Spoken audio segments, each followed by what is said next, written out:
Hey guys, tonight we're going to do something a little unwise. You've somehow slipped out of the modern world and landed right in the thick of a Victorian snowstorm. Picture it. Foggy streets, gas lights flickering like they're barely holding on, and a kind of chill in the air that could freeze your eyebrows right off your face. To make matters even worse, there's no gas, which means no heating, no hot baths, and definitely no cozy radiators purring away in the corner. Honestly, you probably won't survive this, but that's all right. That's what we're here to explore together. So, before you get too settled in, go ahead and take a moment to like the video and subscribe, but only if you genuinely enjoy the stories I tell here. And I'd love to know, what city are you in right now, and what time is it while you're listening to this? I want to imagine exactly where you're all tucked in. Now go ahead and dim the lights, maybe turn on a fan for that soft, ambient hum, and let's ease into tonight's journey. The very first thing that hits you is the silence. Victorian London, which is usually a chaotic symphony of horse hooves clattering on cobblestone and gossip spilling out of every window, is completely muffled.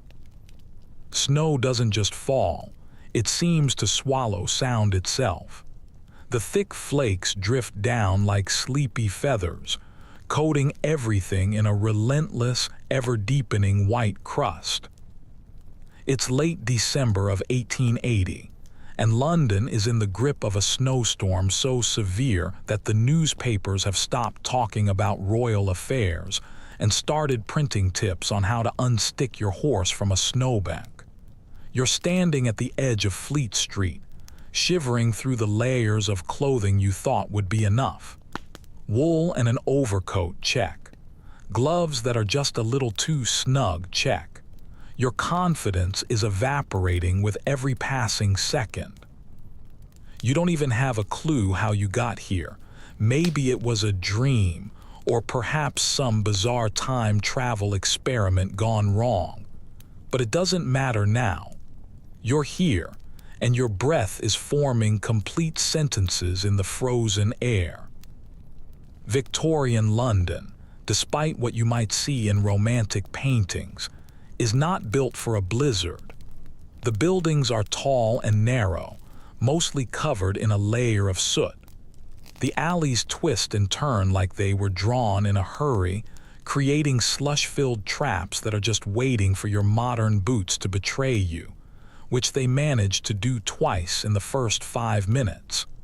You walk past a grocer who's desperately trying to sweep snow from his awning with a broom made of actual twigs. He gives you a look that's a mixture of pity and suspicion. You're not dressed like he is. Your clothes are too clean, too new. He probably assumes you're some lost cousin of an aristocrat who wandered away from their manor and completely forgot that snow can kill. As you trudge forward, the snow begins to come in sideways. There's a wind now, a biting wind. It's a wet kind of wind that slaps your cheeks red and seems to whisper ancient curses right into your ears. You duck into a side street to find some shelter, nearly running into a young woman who is struggling to pull a heavy coal scuttle up the steps to a brick townhouse. She doesn't say anything, just grunts with effort and keeps on dragging. Her sleeves are soaked through, and her bonnet is crusted over with ice. This isn't the kind of winter where people smile at one another and build snowmen. This is a survival mode winter, the kind where every single action costs you precious warmth.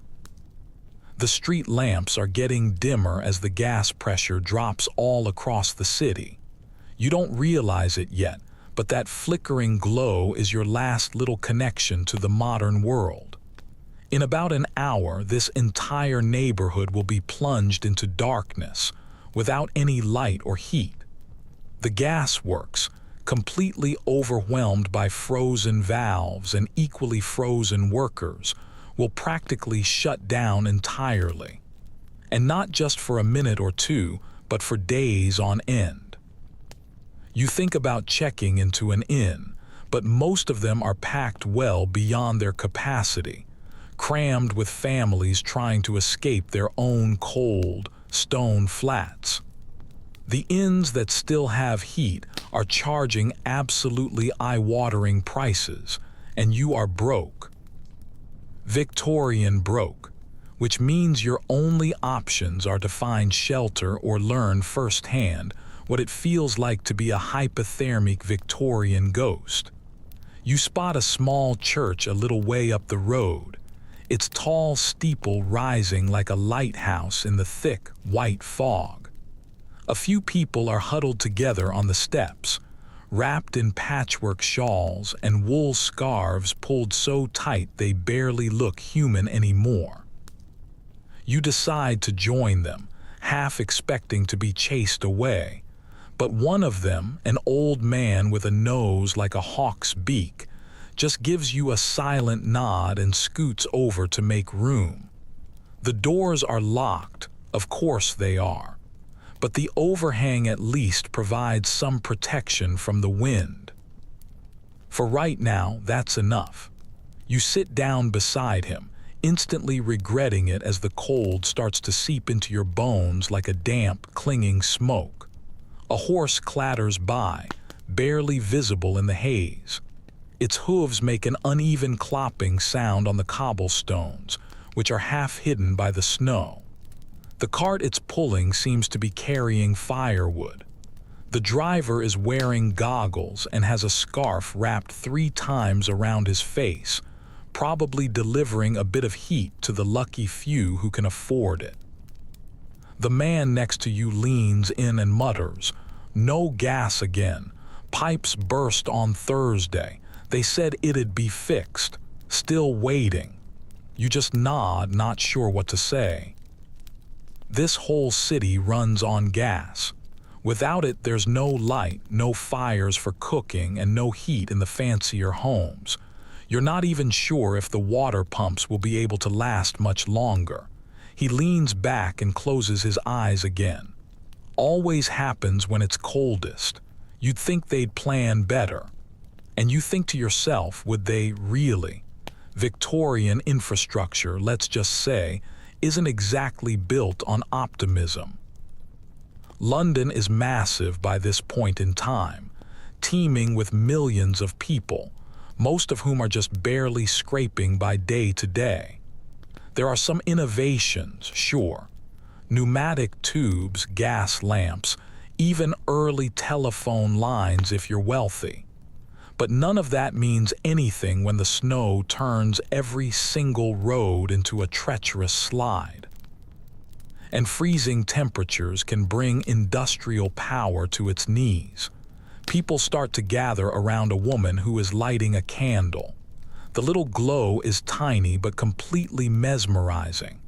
She shields it from the wind with her shawl, and soon others begin cupping their hands around it as well. It's a shared flicker of hope. A small child offers you half of a biscuit. You take it, not because you're actually hungry, but because it's warm from being in her pocket, close to her skin. A moment later, you gently give it back to her. She beams at you, and that's when it really hits you. This isn't just about surviving the cold. It's about surviving each other. It's about what happens when there's no gas, no resources, no luxury of warmth on demand. The snowstorm is really just the first problem. The real test is how long people can manage to stay kind before frostbite or sheer desperation makes them mean. You pull your coat tighter around you. Your hands are starting to feel numb, and your modern skin has never known a cold this real. But this is only the beginning. And let's be honest, you've probably made worse choices before. It has been hours now, though it's impossible to tell the time without a watch or a phone or even the sun.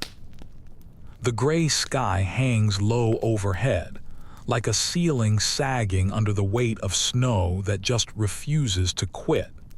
And if you thought the cold was bad earlier, it's now slipping from being merely unpleasant into something far more sinister.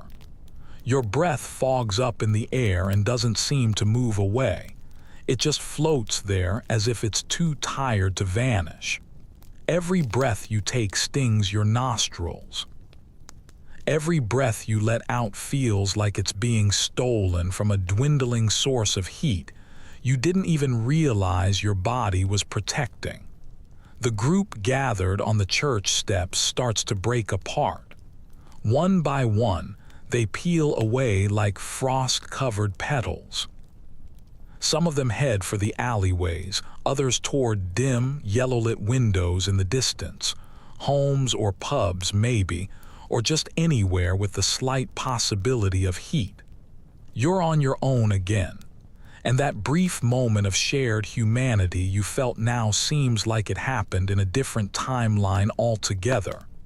You try moving around just to get the blood flowing. At first, it helps a little, but then your boots start to betray you again. The cobblestones are completely hidden under a layer of slush now, a nasty mix of snow, soot, and whatever disgusting secrets Victorian streets are holding just beneath the surface. You slip, catch yourself, then slip again, this time grabbing onto a lamp post to keep your balance. The metal burns your hand with its intense cold. The gas lights are dimming fast. By now, most of the lamplighters have probably given up. Normally, they would make their rounds with long poles, lighting each post by hand, but the city is in a state of slow collapse. The gas company, some private corporation run by men in waistcoats who have no chill, can't pump enough gas through the pipes to keep the pressure stable. There are frozen regulators, burst mains, and workers who can't even make it in. And even if the gas could somehow flow, there's absolutely no guarantee that your neighborhood would be first in line to get it. So, here's the reality of your situation. You're in the middle of a city that was designed around a single source of fuel, and that source has completely ghosted you. It's a lot like being in a blackout, except this one comes with added historical panic and no flashlight app on your phone. You duck into an alley, mostly just to get out of the wind for a moment. It smells vivid, a heady mixture of rotting vegetables, cold smoke, and the very distinct aroma of horse dung that has been softened by the snow. So romantic, right? But even in this grim little nook, there is evidence of life. A small orange glow flickers from behind a pile of crates. You inch closer, hopping for some heat but preparing yourself for disappointment. It's a trash fire, literally. A group of street kids has piled up whatever scraps of paper and burnable material they could scrounge up. The flames are pathetic, but they are warm, and the kids, dirty, skinny, with hollow cheeks, are guarding it like a dragon's hoard of treasure. One of them, maybe 12 years old, sees you and gestures with his chin. You want to warm up, mister. You better have something to burn. You fish through your coat pockets and come up with a bus ticket from 2025, a paperclip, and a wrapped peppermint. Completely useless. You crouch down beside them anyway, and miraculously they let you stay. Maybe it's because they think you're an idiot, or maybe it's because they know this storm isn't picky about who it decides to kill. Their leader, a girl with a spray of freckles and a cap that's way too big for her head, stirs the fire with a bent piece of iron. "Ain't never seen it come down like this," she says. "Last time it got this bad, the Thames froze." You just blink at her. The Thames, the whole river, froze up solid. They had skating and puppet shows right on the ice. But that was years back, she adds with a shrug. We'll be lucky if the coal men even show up this week. And that's the real problem. Without any gas, everyone is turning to coal, and they're turning to it fast. But coal delivery is a logistical nightmare in this kind of weather. The narrow streets are completely clogged with snow drifts. The horses can't pull the heavy carts. The upper classes might still have their own reserves, but the working poor, they're burning broken chairs and floorboards just to keep the chill at bay. You notice a boy pulling off his socks to warm them by the flames. His feet are raw, almost purple. No one says anything about it. What could you possibly say? The girl looks at you. You got a place to sleep. You hesitate for a moment, not really. She just nods like she already knew what the answer would be. Then you better find one before it gets dark. It gets worse then. You can't help but wonder how it could possibly get any worse. But you know she's right. You do not want to be outside when the cold deepens and the snow begins to crust over into ice. Night is when people stop pretending it's just a bad storm and start realizing it's a siege. So you leave your brief little sanctuary and start heading east. The snow is getting heavier again. The flakes are fatter now, falling with a strange slowness that makes the whole world feel like it's underwater. Each step takes a real effort. Now your boots sink deep, your coat soaks up the snow, and your scarf, well, let's just say it gave up an hour ago. You pass shop windows that have been shuttered with planks of wood, a bakery that's closed, a tailor's door that's slightly ajar, but there's no light coming from inside. Even the pubs are quieter than you would expect. Nobody wants to be out any longer than they absolutely have to be. You try one door after another, but the inns are all full or hostile or far too expensive. Eventually, you find yourself on the stoop of a tenement building. It's 4 stories of red brick misery with narrow staircases and windows that look like you could shatter them just by looking at them too hard. You knock, but there's no answer. You knock again and still nothing. Then, miraculously, the door creaks open just a few inches. A child's face peers out, wide-eyed and suspicious. Behind them, you can see the dim glow of candlelight. You hear coughing, so much coughing. A woman appears, looking thin and tired, her sleeves rolled up over red, chapped arms. You sick? You shake your head no. Got money? You shake your head again. She lets out a long sigh. You can sit in the hallway, but don't touch nothing. And if you start to cough, you're out. Fair enough. You step into the hallway, where the air is fractionally warmer but somehow feels more oppressive. It smells of wet wool, cold smoke, and damp mold.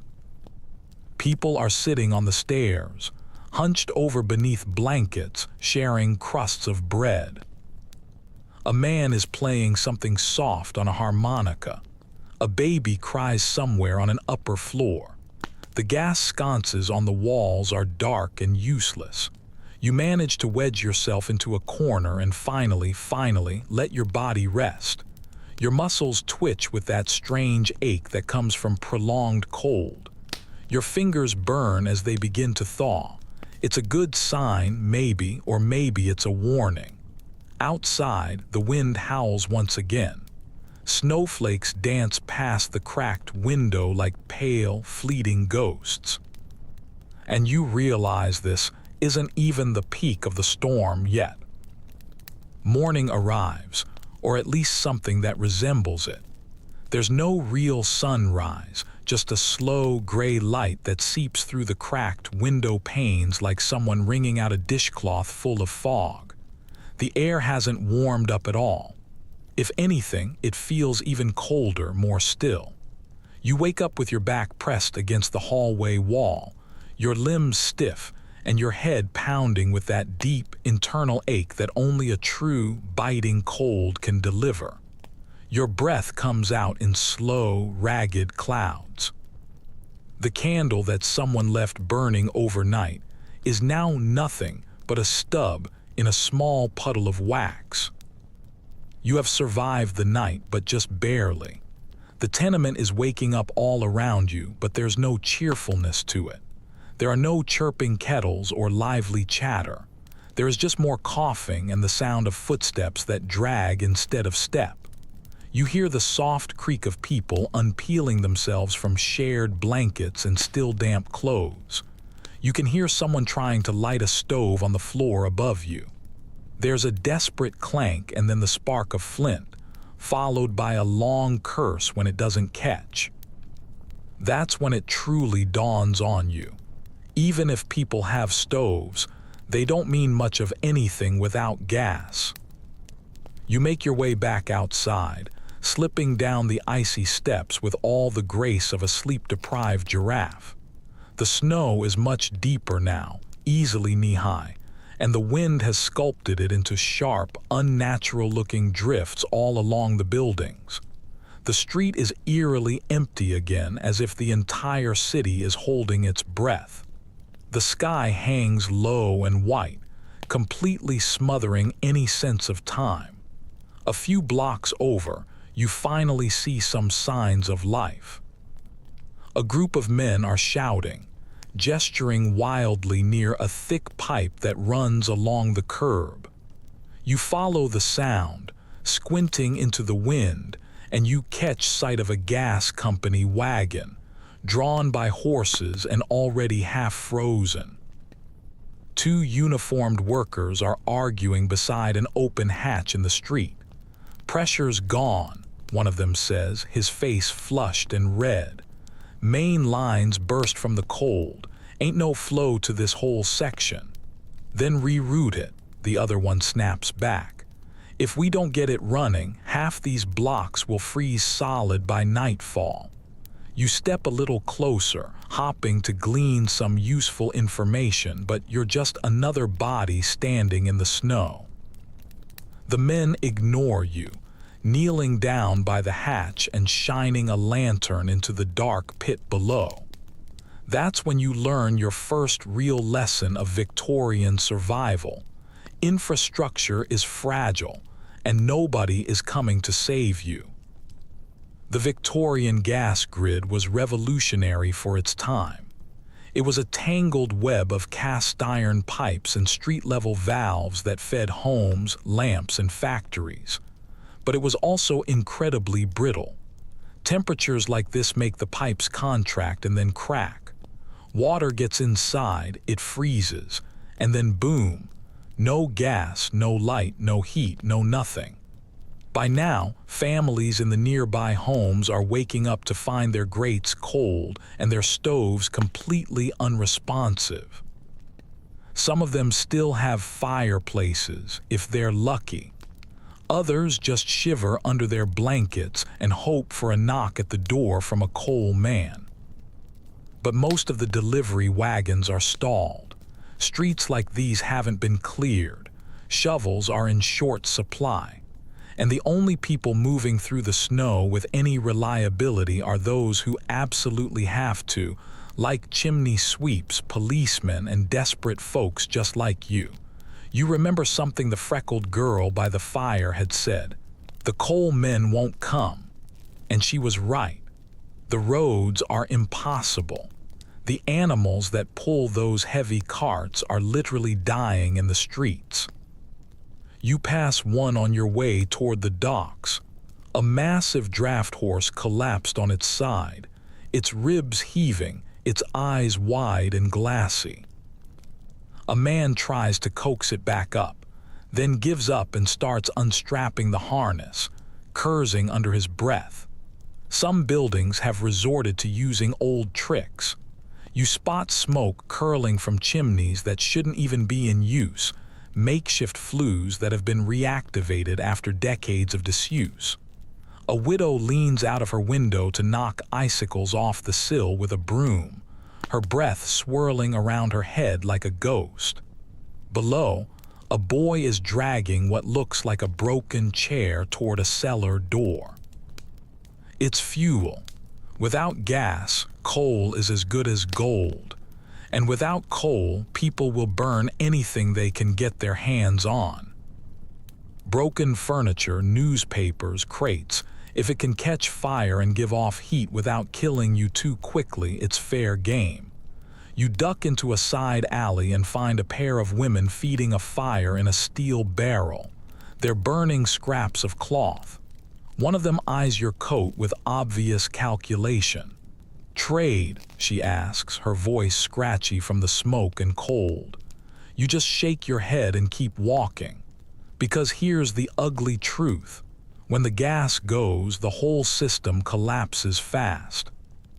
People go from being neighborly to being transactional. Warmth becomes a currency. Kindness gets frostbite. You pass a grocery shop where a small crowd has gathered, their faces pressed up against the glass. Inside, the shelves are half empty. The few items left, loaves of stale bread, tins of treacle, root vegetables as hard as stone, are being guarded like the royal jewels. The owner opens the door just an inch to shout, "Only families today, 1 loaf each," before slamming it shut again. A woman sobs quietly and turns away, her arms empty, and still the snow continues to fall. By mid-morning, your fingers are screaming at you. The gloves you thought were adequate are now soaked through. Your skin feels like it belongs to someone else, someone you've abandoned. You duck under an overhang and stomp your feet, trying to summon some heat from your own body, but you know it's a losing game. A man nearby mutters, "They say the Queen's got coal piled high and warm baths drawn hourly." You look over at him. He's bundled up in layers of rags, his nose black with soot. "They always say that," he grumbles. "We freeze and the palace toasts crumpets over roaring fires." That's the thing about Victorian London. It's not just one city. It's several cities all stacked and jammed and shoved into each other like ill-fitting drawers. The poor freeze while the rich burn mahogany just for the ambience. One of the more fringe beliefs going around the street right now, at least according to the muttering crowd, is that the gas was sabotaged. Some people say it's political, a plot by anti-monarchists. Others whisper that rival companies shut down the valves on purpose in order to raise their prices. None of it is very likely, but when you're freezing to death in a coat that feels more like a sponge, you'll believe almost anything if it gives you someone to blame. You wander toward the river, mostly because it's downhill and you're too cold to argue with gravity. The Thames is half frozen, great slabs of ice bobbing like cracked plates on the dirty water. There's no skating this year, just thick, brown sludge and frostbitten gulls. Barges sit idle, trapped in the ice near the wharves. Men in oilskins are trying to hack at the surface with long poles, but it's a pointless effort. You sit down on an overturned crate near the edge and just stare at the water. Your teeth are chattering now, not politely, but violently, like your jaw is trying to escape from your skull. And that's when you realize something terrifying. You can't even smell the smoke anymore. It's not because the fires have stopped. It's because your nose has gone completely numb. You press your fingers against your cheeks, but you can't feel a thing. Your lips are stiff. Your legs are still moving, sort of, but they feel heavy and clumsy. You're not just cold anymore. You're flirting with hypothermia. You think about the gas workers again, still struggling to fix pipes that were never meant for this kind of weather.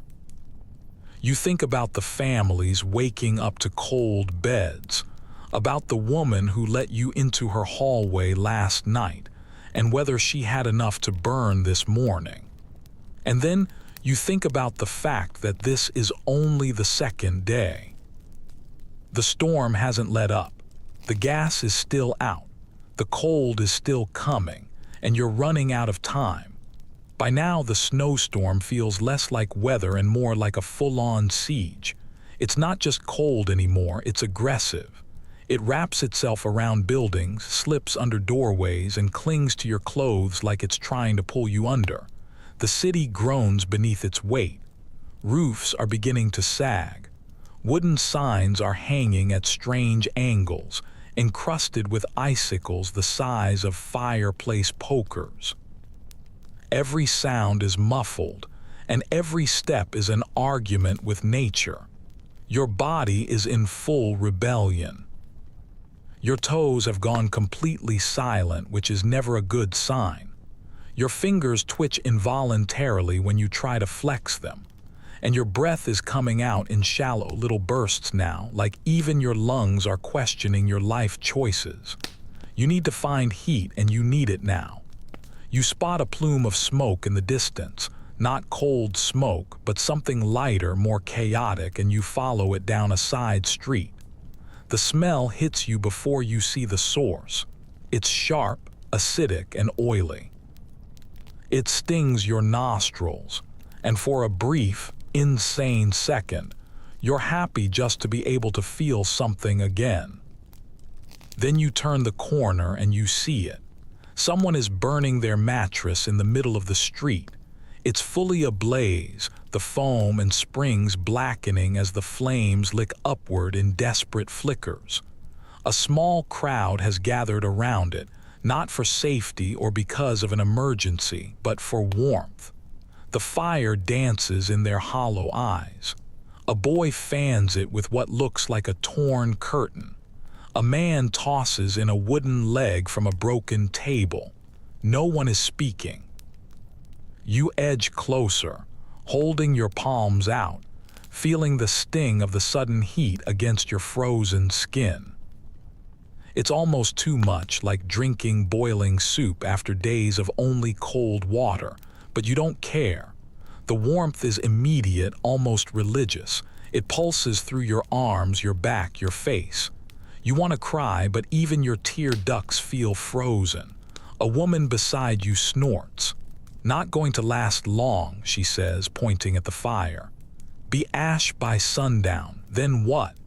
You don't have an answer for her. Nobody does, but no one leaves the fire either. Someone offers you a tin mug with something steaming inside it. You hesitate for a moment.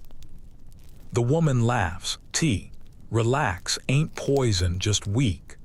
You take a sip and you instantly understand why the Victorians were so obsessed with tea, even when it tastes like boiled wallpaper. It's hot. It matters. It gives your body permission to keep trying. But the mattress won't last forever. You look around and see other people scavenging for fuel. A few people are ripping down the shutters from an abandoned shop.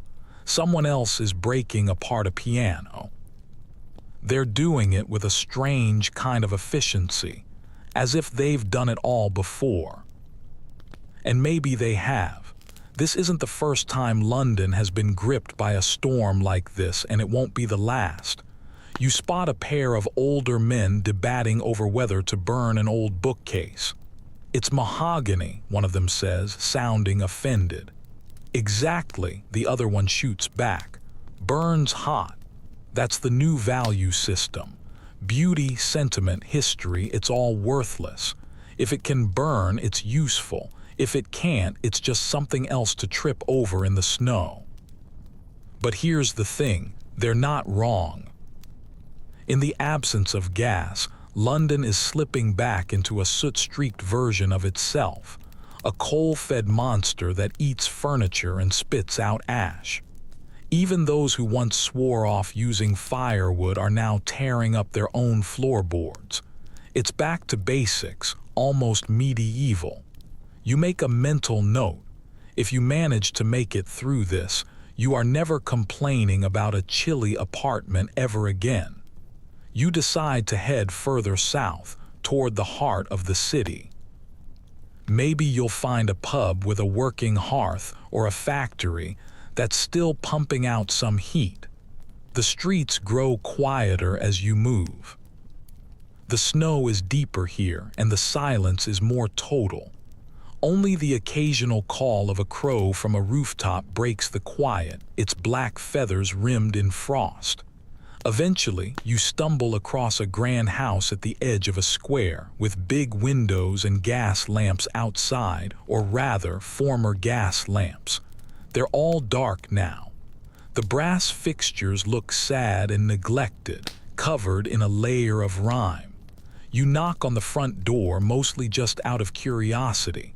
There's no answer. You give it a push and it creaks open.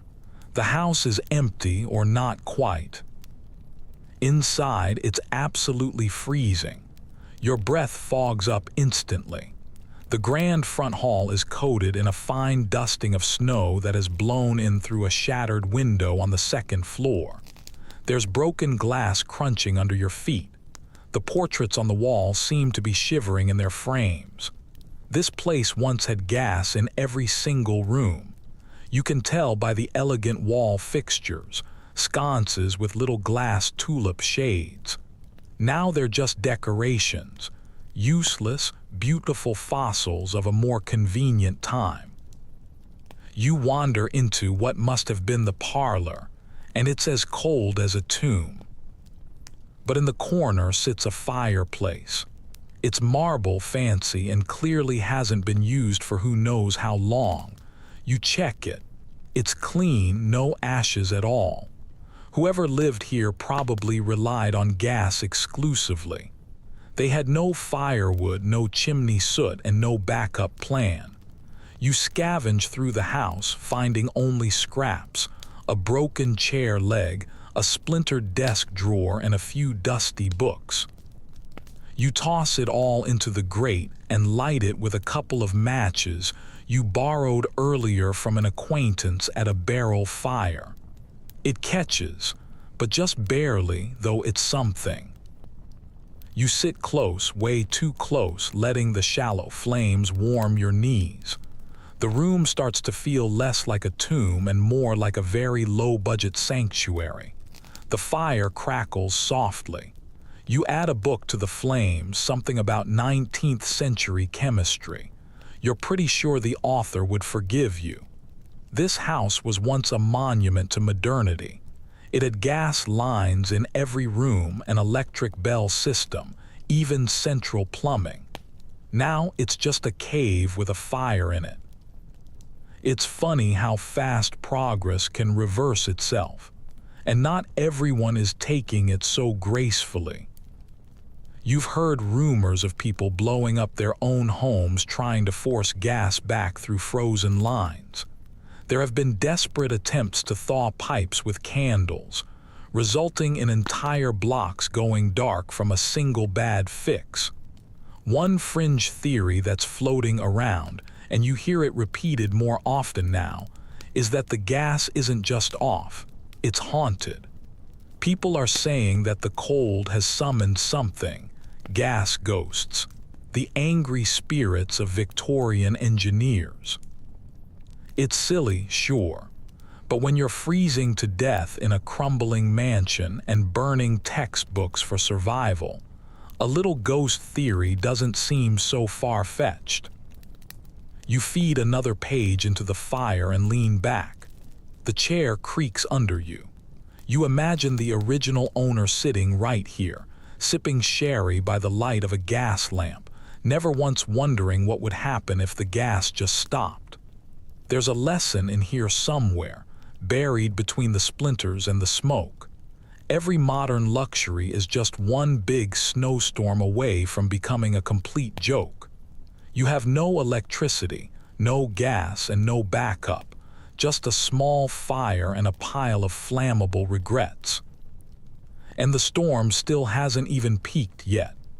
You've been in the house for what feels like hours, feeding the reluctant fire with splinters and shredded pages like some kind of desperate offering to a half-interested god.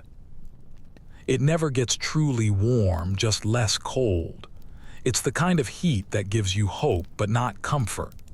Eventually, your small stash of fuel runs out. The rest of the chair is too thick to burn without an axe, and all the books are gone. One last curl of smoke snakes its way up the chimney, and then there are just glowing embers and you're back to the cold. You stand up, your bones aching as if they've aged a century. Your legs have that stiff, dragging feeling, like your muscles are protesting every single command. You tuck your hands under your arms and start packing in the parlor just to stay awake. But even that has its limits. You need a new plan, a better one. Outside, the wind is howling again.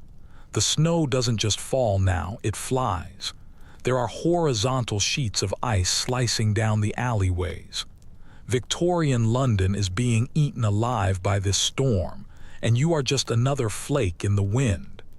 As you exit the house and push the heavy door shut behind you, your breath catches in your throat, because standing in the snow across the street is a man in full formal wear. He has a top hat, tails, and gloves that look like they've never known a day of work. His shoes are polished, or at least they were. He's shivering visibly, his lips are purple, but he still holds his chin high like he's on his way to a gala. You raise an eyebrow. You lost. He glances over at you, his eyes looking wild. No, just going to my club. He points vaguely to the east where the buildings all vanish into the swirling white. They always keep the fire going. You don't have the heart to correct him. Good luck, you say.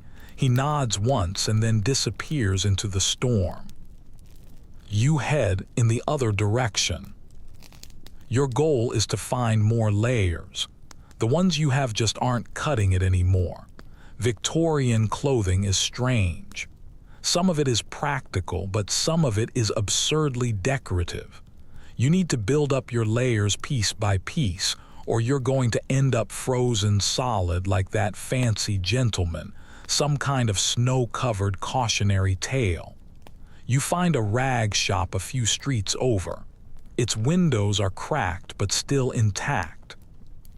Inside is a complete mess of fabric, threadbare coats, and piles of second-hand clothes that are soaked at the edges where the snow has snuck in.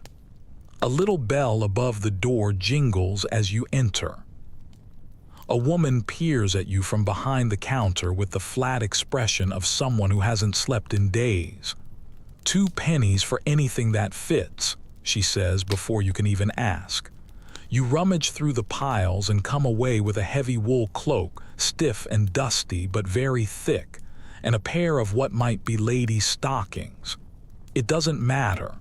You pull them on over your gloves, double layering your hands.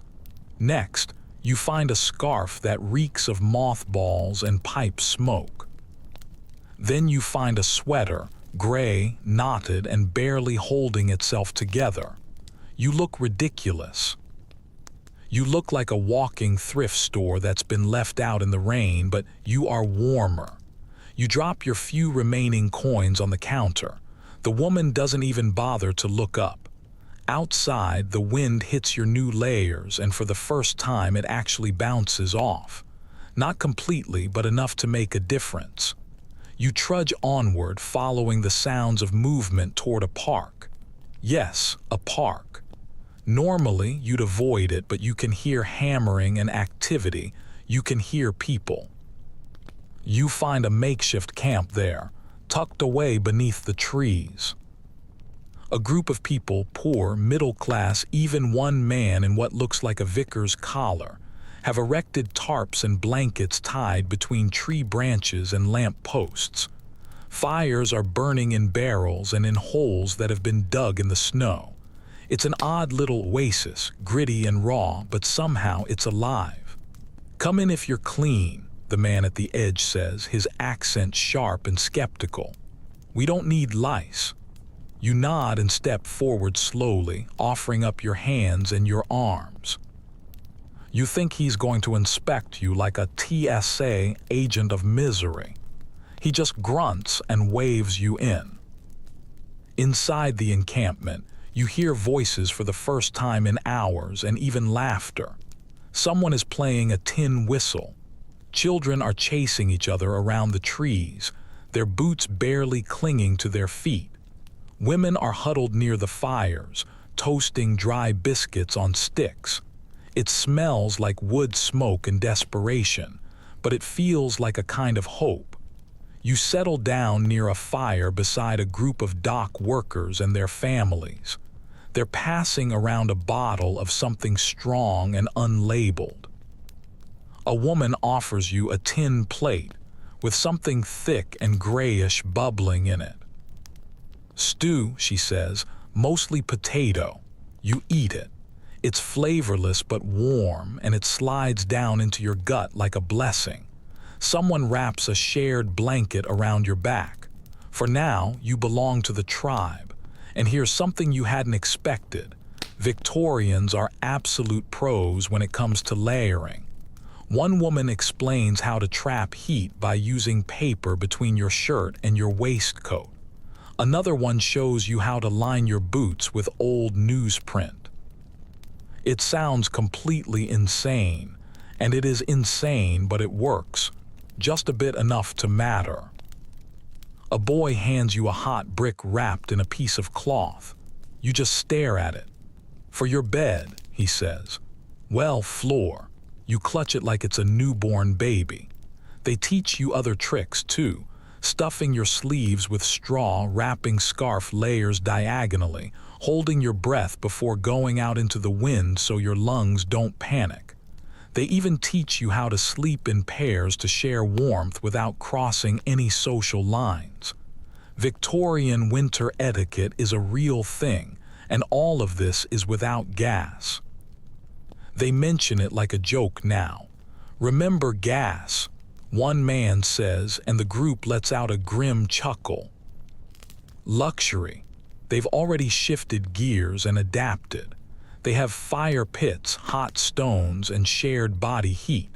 The wealthy are probably still waiting for the lights to come back on, while these people are making new ones. The fringe theory going around this particular group is that the gas lines weren't built to fail, they were built for summer. Nobody in their right mind ever expected this level of cold in London, not for this long. The systems just couldn't handle it. Nobody designed for a prolonged frost.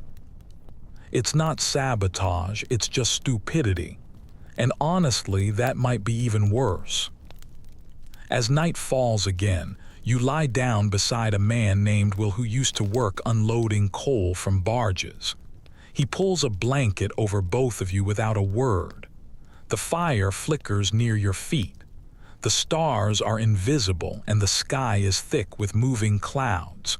You're still cold, but you're less cold. And you realize as you finally drift off to sleep that survival isn't about beating the cold. It's about layering up and simply outlasting it. You wake up to someone shaking your shoulder, not gently, but with that particular urgency that tells you something has gone wrong. Your first thought is that there's a fire. Your second is frostbite. It turns out to be plumbing, or more accurately, the complete lack of it. It's the privy, Will mutters, yanking the blanket off your legs.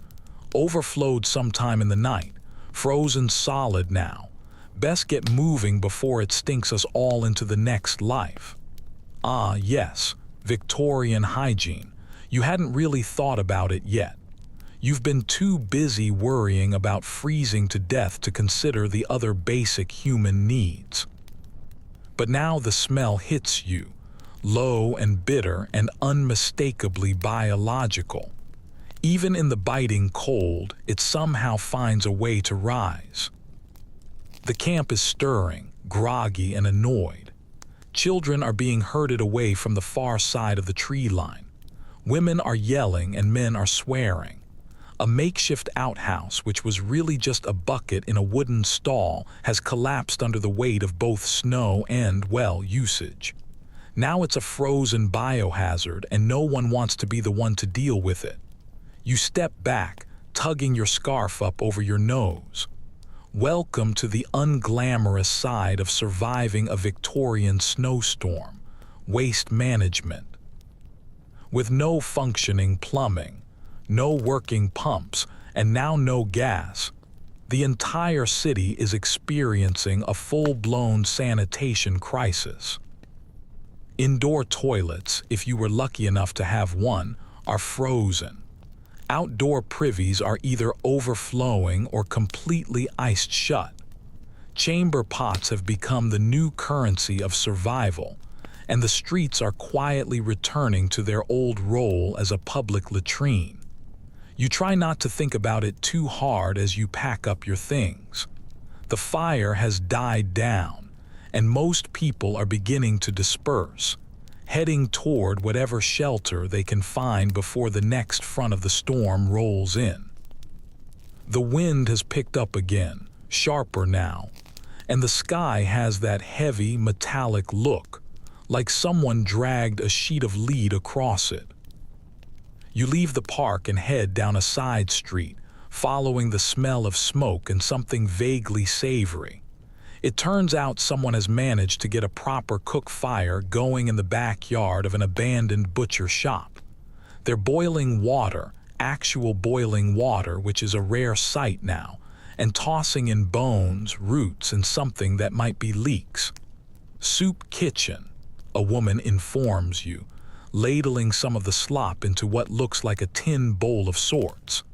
Bring your own bowl next time, eh? You nod and accept a steaming mug that someone left behind. The liquid is hot and has a vague onion flavor. It could be rat broth for all you know, and you wouldn't care. It warms your fingers, and that's all that matters right now. As you eat, you chat with a man named Charles who used to be a plumber before all the pipes turned into death traps. It's the worst kind of freeze, he explains, rubbing his hands together. Everything's brittle. Metal snaps, wood warps, clay pipes, those terracotta ones. They just explode when the water inside freezes. No warning, just a bang, and suddenly your floor's a swamp. You raise an eyebrow. Can't you just thaw them? He snorts. Sure, if you want to blow your house up. Apparently, people have been trying. They're lighting fires near frozen pipes, pouring boiling water on the joints, even stuffing candles inside open taps. The results have been mixed. Best case scenario, you get a loud crack and a flooded room. Worst case, any gas still trapped in the line ignites, and suddenly your bathroom becomes a cautionary tale. So most people are doing what you're about to do, figuring out alternatives. You hike further into the city, toward the working-class tenements near Waitekapel. There, you find a sort of communal solution. It's a public alley, semi-sheltered, where someone has rigged up what looks like mud-caked tarps and stacked snow to form makeshift stalls. It's grim, but it's organized. A sign hangs above the alley entrance, scrolled in chalk. Men this side, ladies other, no funny business. You step in. It smells exactly like you would expect it to. And yet somehow it's not the worst thing you've smelled today. People are waiting in line quietly, looking stoic and shivering. It's not dignified, but it works, at least until someone figures out how to unclog a sewer or thaw a pump. Further down the block, you find a family hauling buckets of snow into their kitchen. They're melting it over a coal fire to get drinking water. One of the children looks up at you with blue lips and says, "We use the yellow snow for the washing. Saves time." You try to smile, but you fail. These are the kinds of adjustments people are making now, small compromises that slowly chip away at your sanity. Hygiene isn't just inconvenient anymore, it's dangerous. No one wants to touch water because it instantly freezes on your skin. Soap is scarce, and the rivers are choked with ice and runoff. Illness is beginning to spread. Not dramatic cholera outbreaks, not yet anyway, but quiet infections. Skin rashes, eye inflammation, coughs that stick around and just don't leave. A woman passes you in the street, holding a bundle of linen and muttering to herself. She's trying to find a place to do her laundry. Laundry in this weather. And that's when the real horror of it all hits you. Even the mundane has turned against you. Everything you once took for granted, running water, warm toilets, soap, privacy, it's all gone. It has been stripped away by the snow and the silence and the gas that never came back. You pass by a building with a sign out front, "Apothecary, open during storm." Feeling desperate, you step inside. A brass bell rings above the door. The air smells like camphor and decay. Behind the counter, a man with wild gray hair and ink-stained fingers eyes you suspiciously. "Need a tonic?" he asks. "Lung comfort, digestive aid, or personal hygiene?" You hesitate. "Got a lavender vinegar spray that'll keep you fresh even if you haven't washed in a week," he offers with a sly grin. You take it, you spray it, and you immediately regret it. You smell like floral pickles for the rest of the day. But hey, it's better than smelling like a Victorian alley. Later that evening, you find a public bathhouse that is miraculously still open, though just barely. Inside, it's like stepping into a greenhouse made of mildew and steam. The workers are charging a steep fee, but they are letting people wash with lukewarm water that's being piped in from a rooftop system that hasn't frozen yet. The line stretches all the way around the block. One woman has already fainted from waiting for too long. You decide to skip the bath, not because you don't need it, but because you know the price. Once you get wet, you'll never get dry again, and being wet in this weather is a death sentence. Instead, you huddle beside the building's exhaust vent with a few others. The heat coming off of it is barely noticeable, but it's real, and real is rare right now. As night falls, you tuck yourself under an overhang with a group of chimney sweeps. They are soot-faced teens with oversized coats and way too much street wisdom. One of them lights a candle and props it up between two bricks. "Better than nothing," he says. You nod. He's right. In the absence of modernity, a single flame becomes civilization. By morning, your body is starting to forget what it even feels like to be warm. That little thread of residual heat you'd been carrying from one fire to the next is gone now. Burned out sometime in the night while you were sleeping on cold stone beneath a dripping overhang. The candle, that tiny flicker of hope, had long since extinguished, leaving behind nothing but a smudge of wax and a blackened wick. You wake up to find your legs stiff and your fingertips tingling with a dull kind of pain, like your nerves are still thinking about giving up completely. Your stomach joins in, complaining in low, echoing growls that vibrate through your ribs. It's been too long since that bowl of mostly potato stew. And now your body is demanding something hot, something real. If you don't eat soon, you're going to stop being cold and start being gone. You remember what people were saying yesterday, that the cold is not coming. The gas is still dead, and your best chance for something edible is to find someone who still knows how to cook in this pre-apocalyptic, powdered sugar version of London. Real Victorian cooking, if you can even call it that, was a mix of creativity, guesswork, and just boiling things until they finally surrendered. So you set off down the icy street, your limbs shaking slightly, your scarf pulled tight over your mouth to block the wind that seems intent on flaying the last bit of feeling from your cheeks. Everything is silent again. The city has been swallowed up in white, save for the occasional clatter of hooves or the crunch of footsteps somewhere ahead of you. The snow has stopped falling for now, but what remains has been churned into a sort of frozen porridge that grabs at your boots like quicksand. Your goal is simple: find food, cook it, and survive. Eventually, you stumble upon a narrow alley near Spittle Fields. You would have almost missed it, but you catch a whiff of something sharp and meaty, layered under the usual scent of soot and unwashed humanity. It's a smell that, dare you believe it, might actually be broth. You duck through the alley and into a courtyard that's been walled in with crates and old bed frames. At the center of it sits a cast-iron coal range, one of those bulky Victorian beasts that looks like it could either bake bread or summon a demon, depending on how you operate it.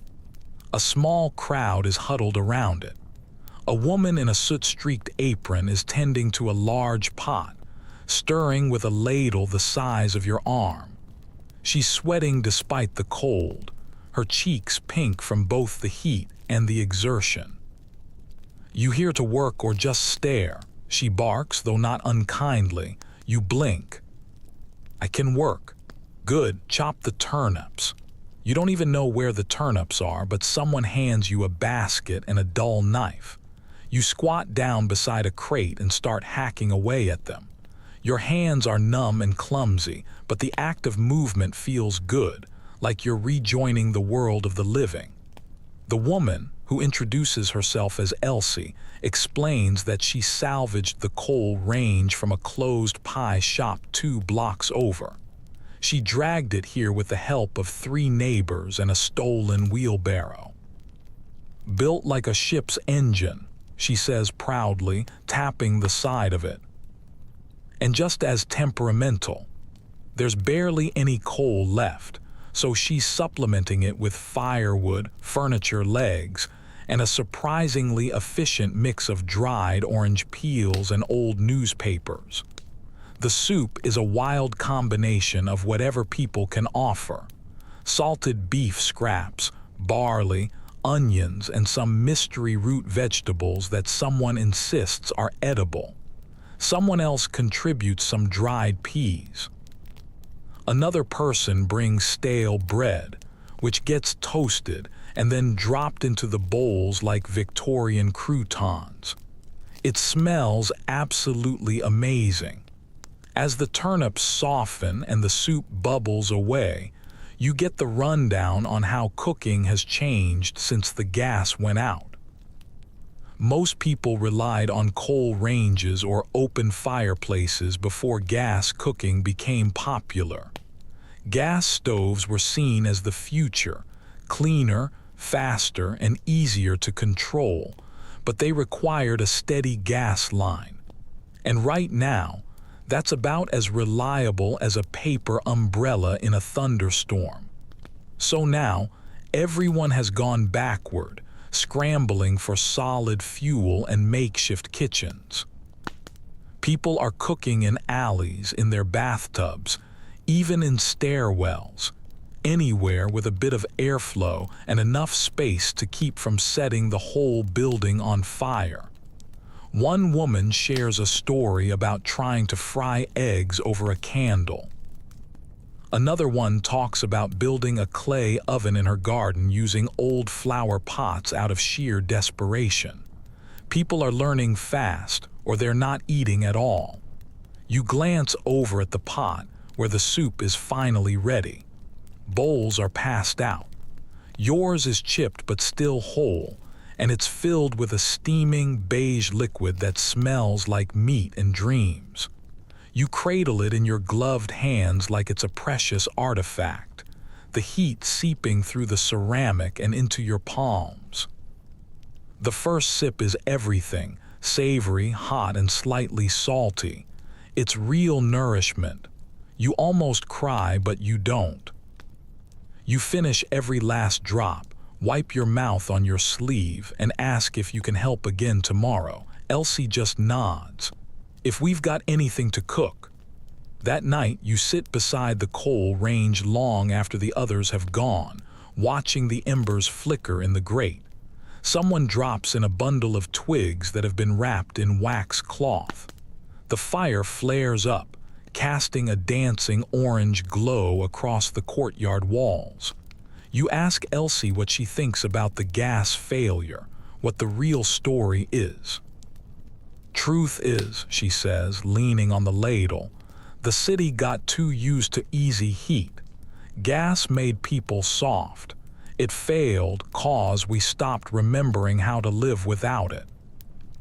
There's some debate about that, of course. Some scholars believe that the early gas infrastructure was just badly engineered for winter conditions. Others think that city officials simply underestimated the risk of centralized systems failing at such a large scale. There are even some fringe theorists who suggest it was sabotage by coal interests, an underground battle between the old ways and the new. But Elsie doesn't care about any of that. She's cooking soup in a courtyard over stolen wood. That's her reality. You settle in, your coat now stiff from days of constant wear, your scarf damp at the edges. The cold is still there, nipping at your nose and ears, but you've got a full belly and a fire near your feet. That's survival Victorian style. You boil what you've got, burn what you must, and you keep feeding the flames. Tomorrow you'll look for more turnips or whatever else is left. You wake up to the sound of coughing. Not the polite kind, not the someone swallowed their tea wrong kind. This is the deep, wet, rib-rattling kind of cough that echoes down alleyways and bounces off soot-stained bricks. It's the kind that makes you wonder if the lungs involved are still structurally sound. You roll over, still wrapped in your crusty coat and a thin blanket someone left folded by the coal range, and you realize that half the people in the courtyard are hacking now. During the night, one of the children threw up beside the crates. A woman is wiping his face with a cloth that used to be white. Elsie is packing back and forth, her hands on her hips, muttering to herself. The soup pot is cold, the fire is out, and the sky above is a cruel, pale gray. There is no sun, just more lightless winter.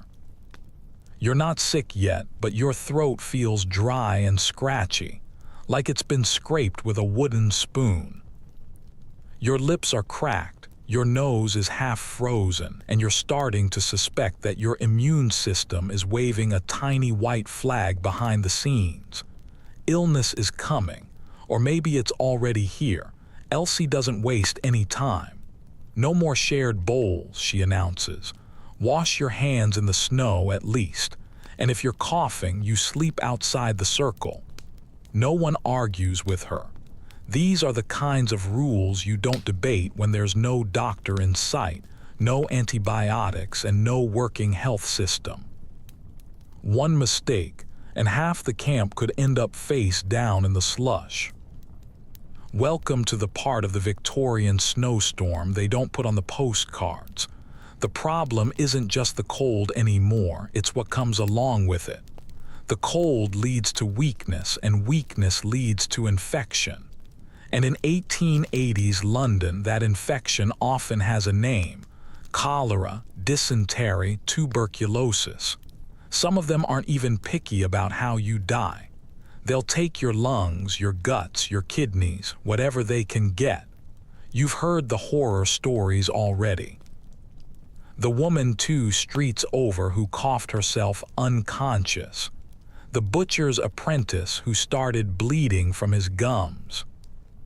The old man who was just trying to warm his hands over a candle and collapsed mid-sentence. Some people say it's the cold, and some say it's the cold smoke. Others whisper about cursed air or poisoned snow. You don't believe in curses, but the snow does have a certain malicious persistence to it. You leave the courtyard in search of some fresh snow, the cleaner kind that hasn't been trampled on, so the others can melt it for drinking water. You pass a few shuttered shops, their windows now crusted with a layer of frost thick enough to etch your name in. You make a mental note that might be your only gravestone if you don't find a way to stay ahead of the curve. A group of boys run past you on the street barefoot, carrying an old blanket between them like a sack. One of them shouts, "Hot bricks, 3 for a penny." You pause and ask them where they got the bricks. "Baker's oven," the tallest one says proudly. "What's left of it?" They're running a little side hustle, baking bricks in the dying heat of a closed-down bakery, wrapping them in rags, and then selling them to people who are too cold or too sick to argue. It's a smart move, possibly even genius, but definitely risky. The baker might still be alive, and if he catches them, they're toast. But you remember the brick someone gave you 2 nights ago, the way it stayed warm inside your coat for hours, almost too hot to touch at first. These kids are doing more for the city than the gas company is at this point. You give them your last coin and take a warm brick. They just nod and then vanish into the fog like a group of goblin entrepreneurs. By the time you get back to the courtyard, 2 more people have started coughing. One of the chimney sweep boys is shivering under a tarp, and Elsie is trying to convince him to lie closer to the fire. "No," he says through chattering teeth. "Don't want to make nobody worse." She gives him a look. "You'll be worse if you freeze to death, you little idiot." Eventually, she relents and lets him curl up near the fire, but she builds a little barrier of crates between him and the rest of the group. It's quarantine Victorian style, and it doesn't feel like it's enough. You start to hear murmurs from the others about going to see the real doctors, the ones uptown, the ones who probably haven't even lost their gas, who still have servants lighting fires and boiling water and handing out cough drops laced with opium and brandy. There's even talk of visiting the hospitals, but everyone knows that's a gamble. You go in with a cold and you come out with no money and a note that says, "We did what we could." You ask Elsie if she thinks it's cholera. She just shakes her head. "Not yet. Not the gut kind anyway. This is in the lungs. Too much smoke, too much cold air. People are coughing their own breath back in. There's no circulation, just festering." The irony, of course, is that people are making themselves sick just by trying not to freeze. Every fire they light adds more smoke to lungs that can't handle it. Every room they seal up for warmth becomes a petri dish.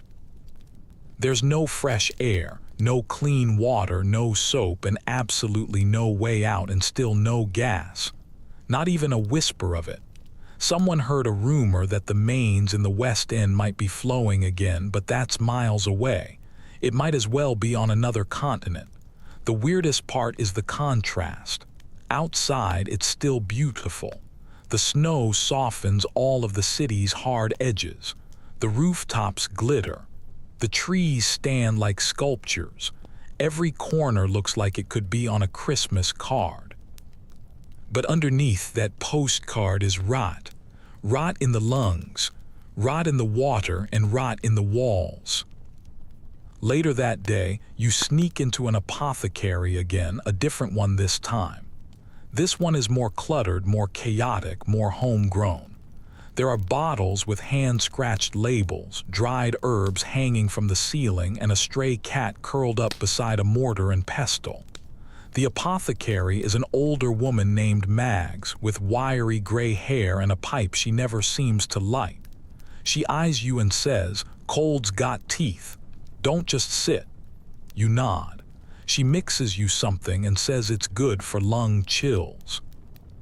It smells like pine and licorice, and something bitter that might be horsehoof. You drink it instantly. You regret it, but your sinuses open up like church doors and your lungs feel slightly lighter.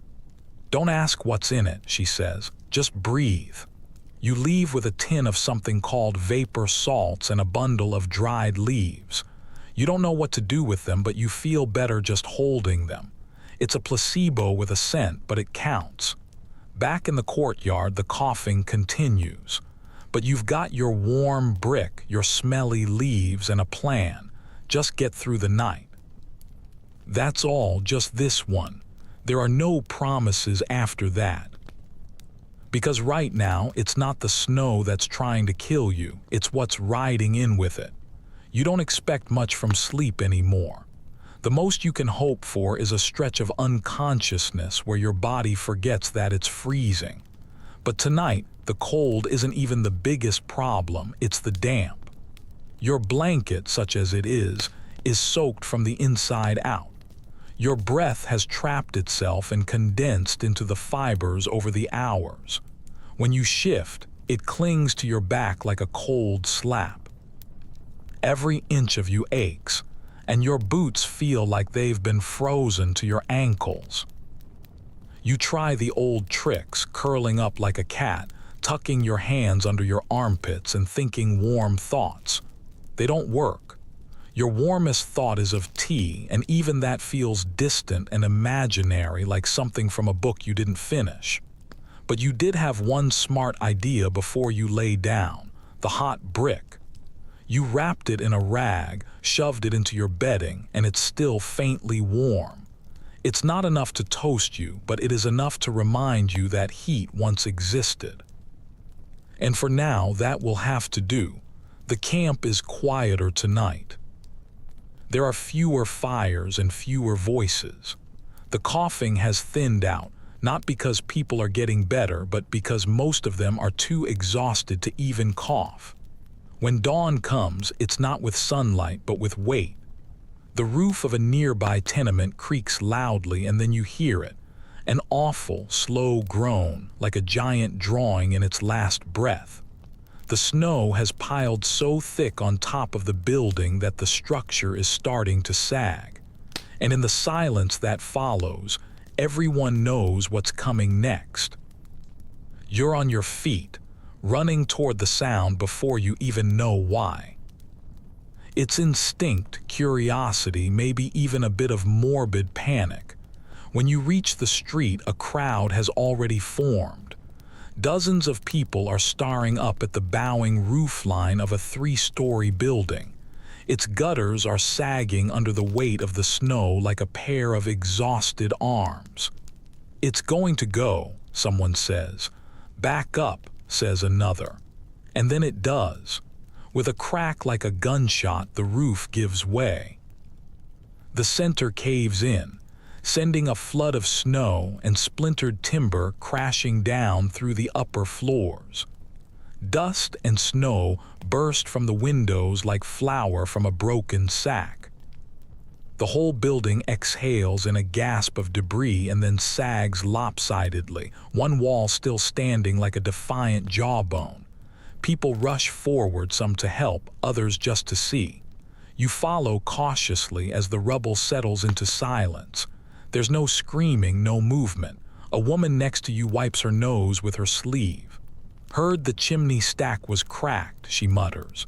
"Should have known it'd collapse." The building had been home to 3 families. 2 of them were out when it fell. The third, no one is sure. Someone starts digging, shouting out a name. Someone else pulls at a timber beam, coughing in the dust. You help where you can, your hands stinging from the cold, your fingers barely responding. They find a man on the lower floor, pinned but alive. His face is streaked with blood and plaster dust, but he is breathing. They pull him free and wrap him in coats, murmuring words of praise and reassurance like that's going to keep him warm. This is the new normal. The snow kills. It kills in slow, patient ways: frostbite, infection, starvation. But now it's killing fast, too.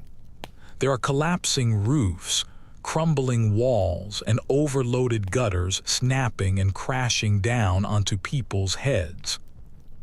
And without any gas to keep the buildings warm, the freeze sinks in even deeper, warping beams, cracking plaster, and rotting floorboards. Every home in the city is a ticking snow bomb. You wander away from the wreckage in a fog, stumbling into a quiet street where someone has scrolled "We've moved" on the door of a crumbling bakery.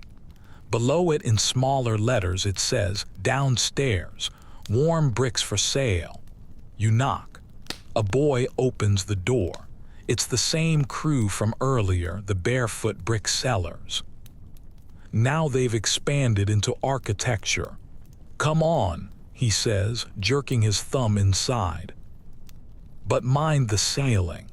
You duck inside and descend a narrow flight of steps into what was once the bakery's cellar.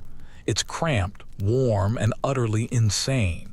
They've turned the room into a kind of weird, smoky haven. Bricks are stacked in the oven like loaves of bread, glowing faintly. People are sitting in the corners, holding them close like they're sleeping pets. The air is thick with smoke and ash, but it's hot. You immediately feel the contrast. Your skin prickles and your joints loosen. The heat isn't clean. It's gritty, damp, and smells like burned shoes. But your body doesn't care. You sink down into a corner with a brick, cradling it like a child, and let your head rest against the soot-streaked wall. You don't even care how they're fueling the oven. It turns out it's mostly door frames. "We knock on doors," the boy explains. "Ask if they've got spare wood, trade bricks for beams." It's not sustainable, but it is brilliant. It's the kind of scrappy, desperate genius that Victorian kids seem to have in spades. You spend a couple of hours there, until your feet stop feeling like wet rocks. The warmth seeps into your bones, and for the first time in days, you almost sweat. But then the ground shakes slightly. It's not an earthquake, not really, just the sound of another building giving up the fight. You and the others freeze. Somewhere above, timbers snap, a chimney stack topples, and snow slams down onto the street outside like an avalanche in miniature. The boy doesn't even flinch. "That's the row behind us," he says. "Probably the tailor." He says it like you might say, "It's Tuesday." That's the pace now. One collapse every few hours. The snow is no longer just a burden, it's a threat, a weapon. And it doesn't care if you're rich or poor, warm or freezing. You leave the bakery reluctantly, taking a warm brick with you for the road. As you step back onto the street, you hear someone shouting about sandbags and snow loads and propping up the joists. A group of men are stacking crates against the sides of a building, trying to reinforce the exterior walls with whatever junk they can find. You ask if you can help. They hand you a hammer and point to a sagging porch. "Nail those boards across, quick as you can." You work for hours, your hands numb, your breath puffing out in frantic bursts, swinging the hammer like your life depends on it. Maybe it does. You're not just reinforcing one house. You're reinforcing an entire neighborhood's belief that maybe, just maybe, they can survive this. And as night comes, you step back, exhausted, covered in sawdust and sweat, and you realize you just built something. It's not much, but it's enough to make the snow think twice. By now, you've stopped expecting any kind of comfort. Warmth is no longer a sensation you chase, just a momentary absence of pain. Hunger isn't the gnawing beast it used to be. It has faded into a dull companion, a low static humming at the edge of your awareness. And sleep. You don't really sleep anymore. You just shut your eyes and hope your brain doesn't invent more dreams about food you'll never eat or fires you can't reach in time. But tonight, something strange happens. You're sitting in the corner of a candle-lit parlor, wrapped in layers that resemble a collapsed laundry line, when a woman in a petticoat and shawl clinks a teacup and clears her throat. "Right, everyone," she says. "Since the world's ending, we might as well have a bit of gossip." Yes, you blink. You're in a parlor gathering somehow.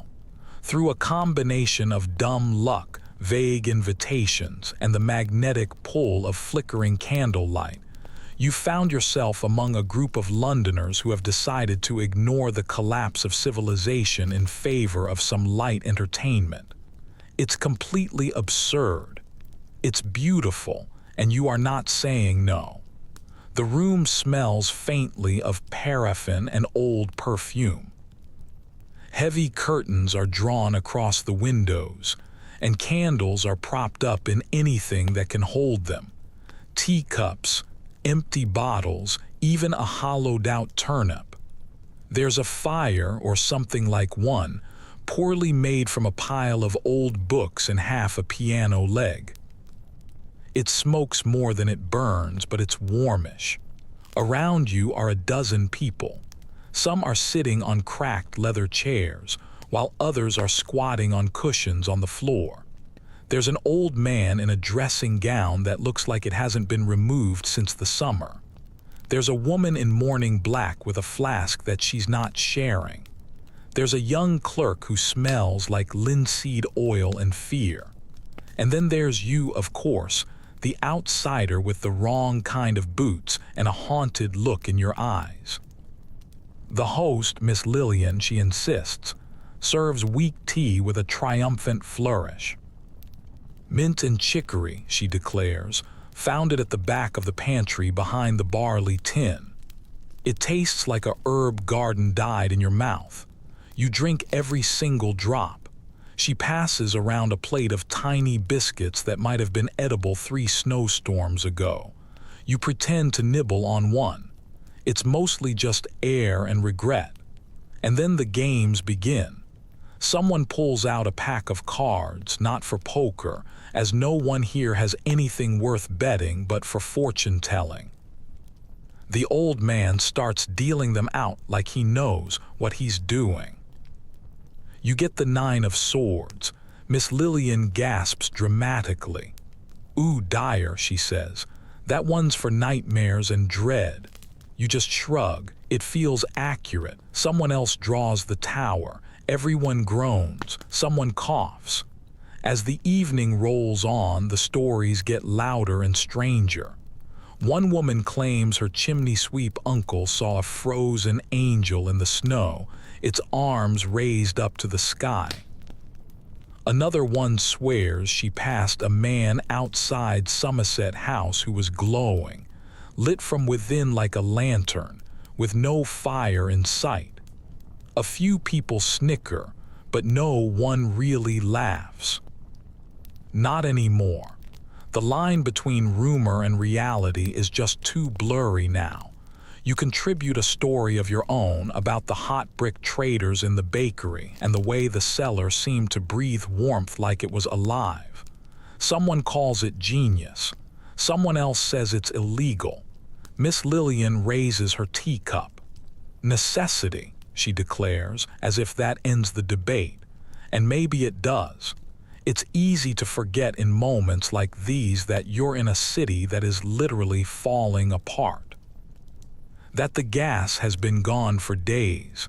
That the streets are full of snowbanks taller than carriages.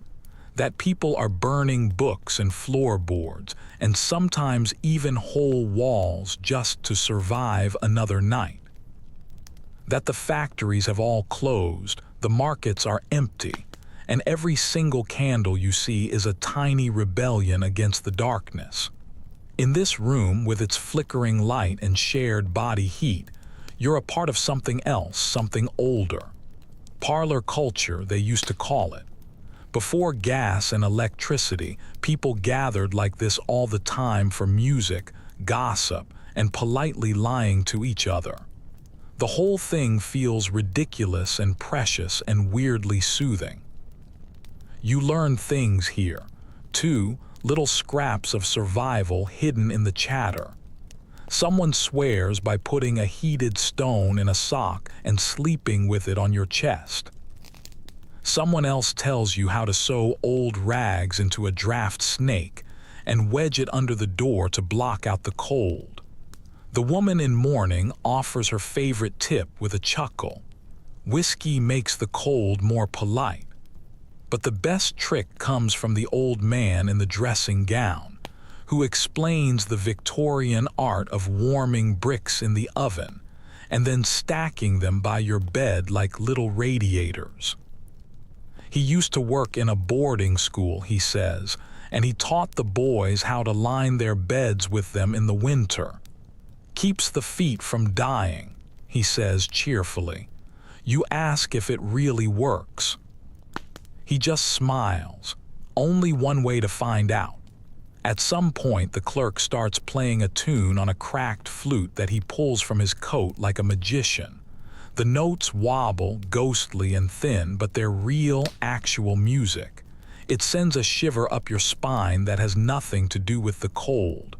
The whole room goes quiet to listen, each person leaning forward as if they're afraid the sound might break.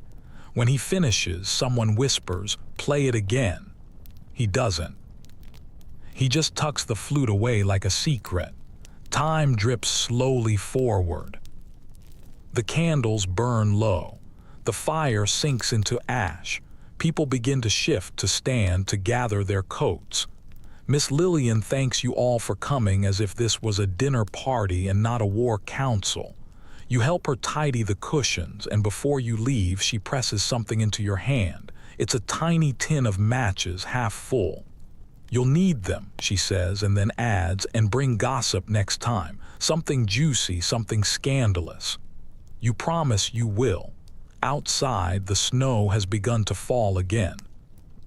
It's lighter now, more of a dusting than a dump.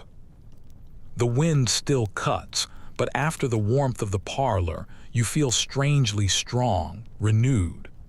It's like all the absurdity of the conversation and the cold tea somehow stitched your soul back together for another round. You make it halfway back to the courtyard before you realize you've been smiling for 5 whole minutes. It's not because anything is better, but because somehow, in a city of soot and ice and sadness, people are still telling stories. By now, your standards have collapsed so thoroughly that you're genuinely thrilled to be standing in front of an apothecary's cracked wooden door at sunrise, hoping that someone inside will sell you something vaguely medicinal and not actively poisonous. You're not even sure what you need anymore. Maybe something for your throat, or your lungs, or your nerves, or whatever part of your brain now panics every time the wind picks up.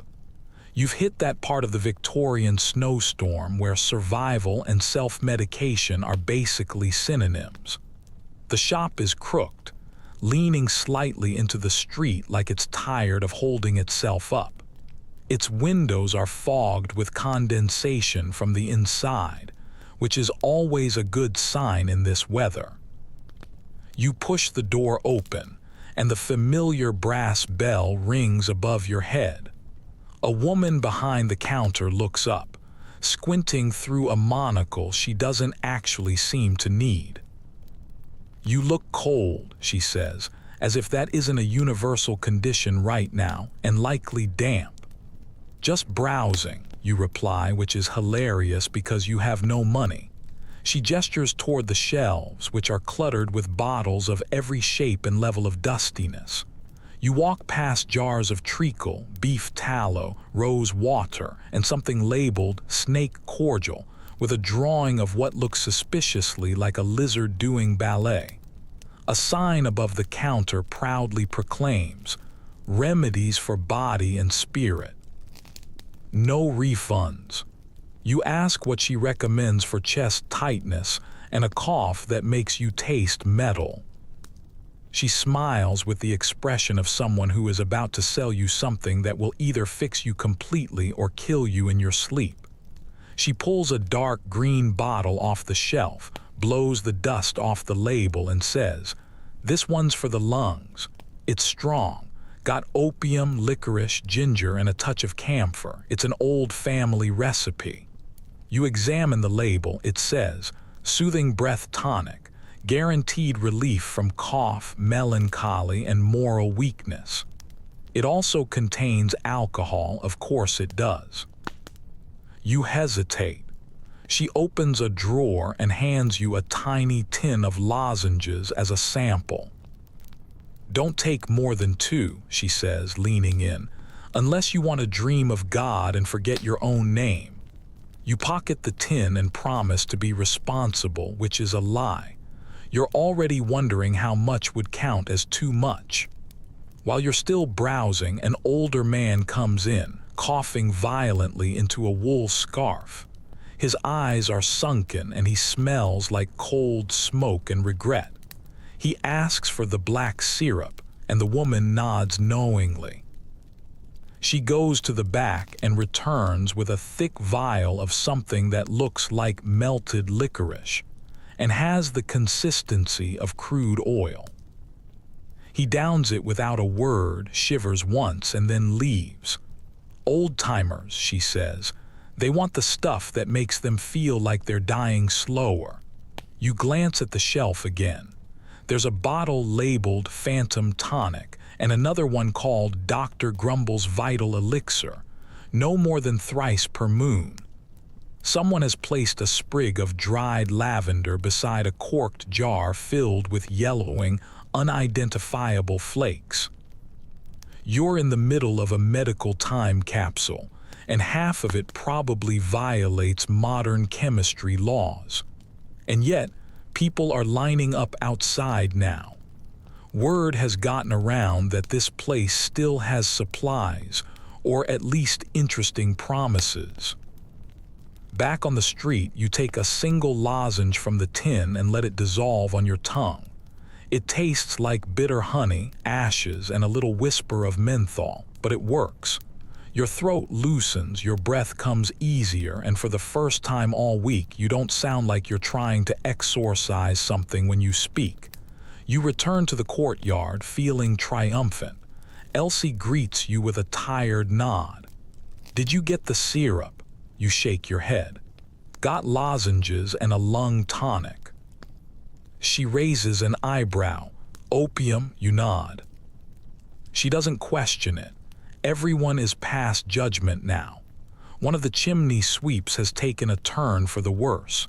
His cough is wet and constant, and his skin has the color of bread dough that's been left too long in the cold. Elsie gives him a teaspoon of something from the apothecary and rubs his back with a cloth soaked in vinegar and gin. "Old cure," she mutters, "or an old lie.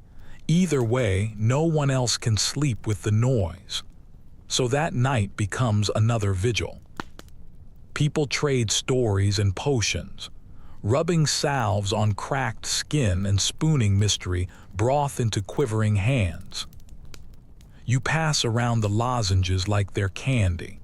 They become a little ritual. Take one, say something hopeful, then sit by the fire until your toes feel like they still belong to you. Later, someone brings out a glass jar full of a thick yellow powder. "Mustard," they say, "old remedy for colds." They heat it with some water and smear it across a rag, which they then lay across the chest of the sick boy.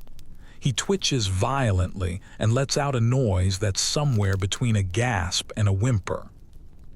"Means it's working," someone claims. Others are less scientific. A woman swears by binding a raw onion to the sole of your foot to draw out a fever. Another has tied garlic to her wrist with a piece of string as a ward against illness. When you ask her if it's working, she just shrugs. I'm not dead yet.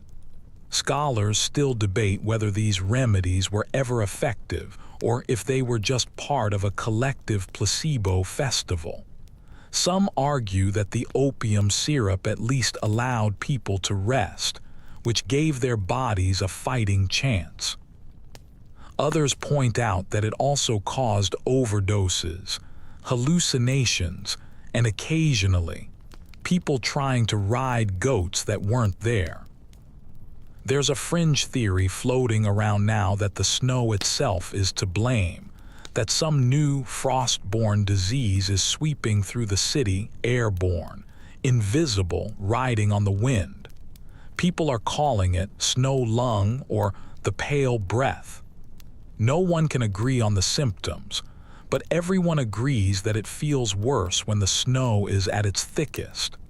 That night, you lie near the fire with your coat over your face and your feet pressed against a hot brick. You're not sick, not badly, but your body is humming with warning signs, like a machine that's straining under too much use. You clutch the tin of lozenges in your pocket like it's a lucky charm. Around you, people are breathing in unison. Some snore, some wheeze, and a few cough in ragged intervals, but they're alive. And in this city right now, that's the most you can ask for. You close your eyes and whisper a little wish, not to be cured, not to be rescued, not even for warmth, but just for tomorrow, just one more. Morning doesn't arrive with bird song or sunlight.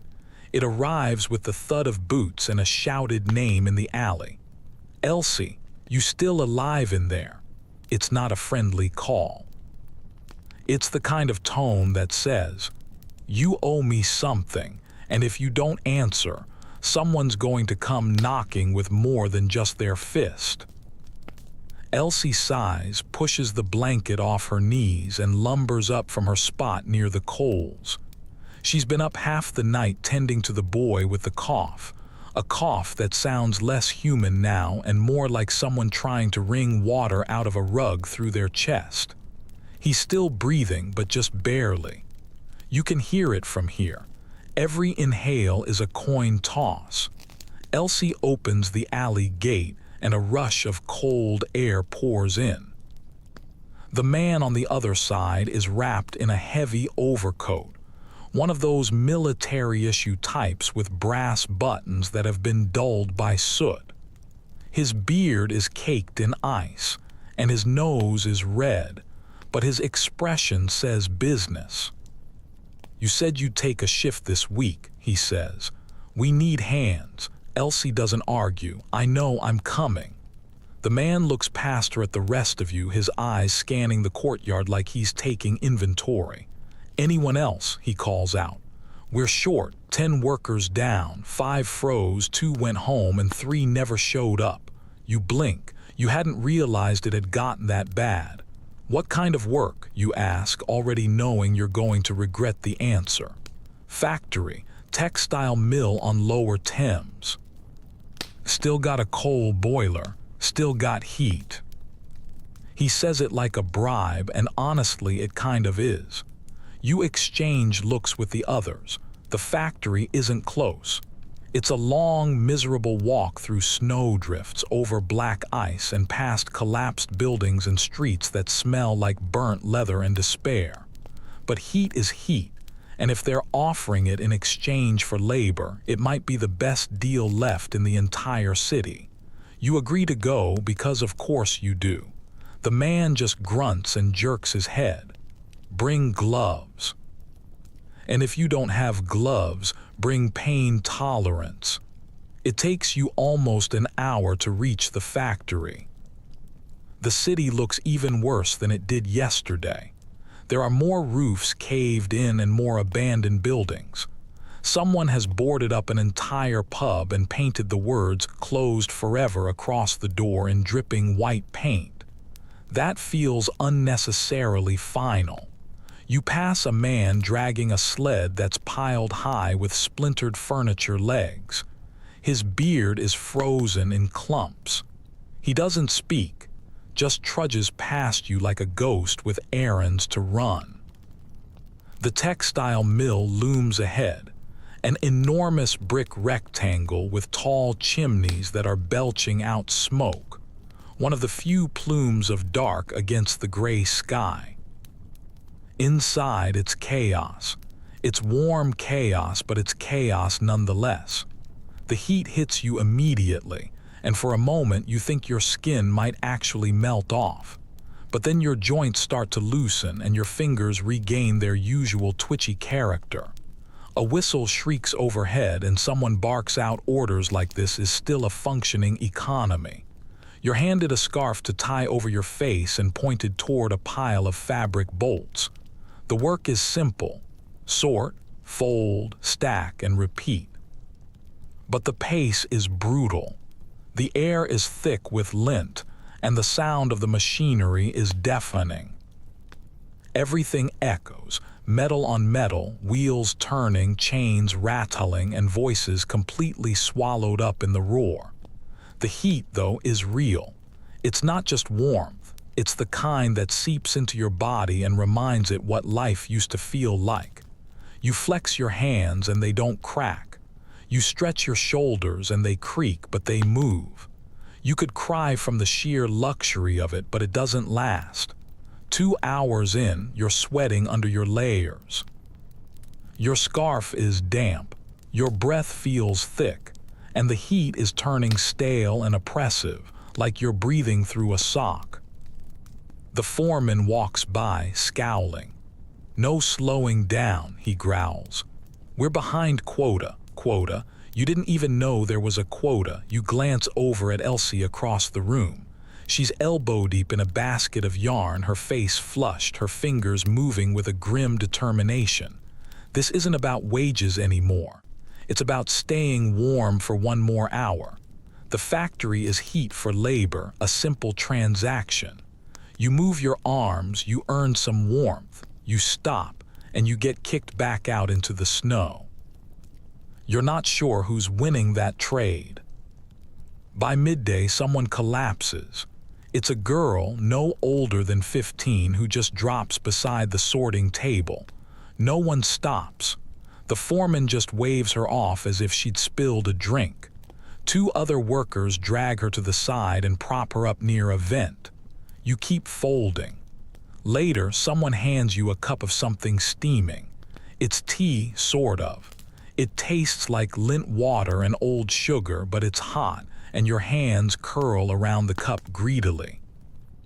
You down it in 2 gulps and go right back to work. The foreman finally gives you 15 minutes to breathe.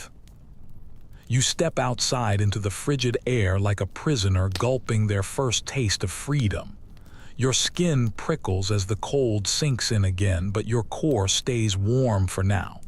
Elsie joins you on a crate beside a broken cart, wiping the sweat from her forehead with her sleeve. "They say the East End gas lines are gone for good," she mutters. "Too many ruptures, not worth the repair."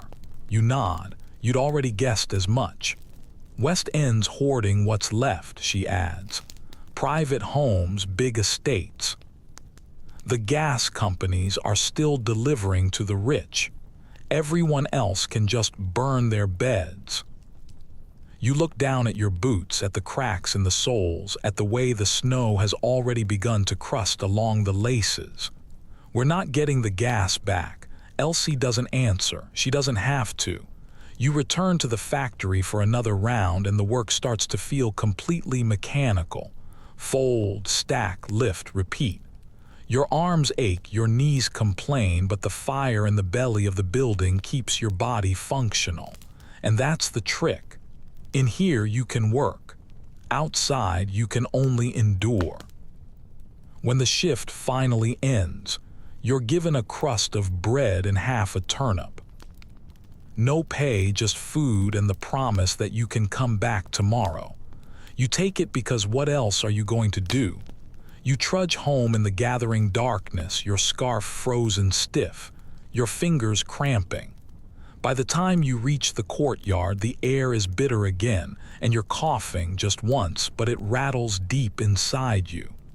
The boy is still sick, and the fire is low, but your body is warm and your stomach has something in it. And for now, that's survival. You don't even make it back to the courtyard before someone grabs your coat sleeve. You spin around, already half ready to swing, but it's not a threat. It's a child, maybe 7 years old, with no shoes, just rags wrapped around their feet and a soot-covered face poking out from under a flat cap that has definitely been stolen from someone older and less successful. "You got anything warm?" the kid asks, bold as brass. "Or something to burn?" You shake your head, but that's not really true. Your pockets still hold a sliver of wax paper from your factory bread, a torn glove lining, and one single match left in Miss Lillian's little tin. It's not enough to help anyone, not even enough to help yourself. The kid keeps walking beside you anyway, their eyes scanning the street like they're casing every single object for its flammability. "Name, Tom," they announce. Not short for Thomas, just Tom. You give them your name and they just nod like you've been hired into some invisible street gang. "You look like you ain't from around here, do they?" they add. "Bit too clean, bit too upright." You're about to argue, but then you catch your reflection in a frosted window. You do look upright. Not cleaner, exactly. Your coat is a disaster, and your face has 3 separate streaks of mystery grime. But you're still carrying yourself like someone from the upper half of the socioeconomic ladder. That's a bad idea. "You got anywhere warm to go?" Tom asks. You nod toward the courtyard. "Been staying there." Tom shakes their head. "No good, too many sick now. I hear the old wash house is better." You hesitate. "Is it open?"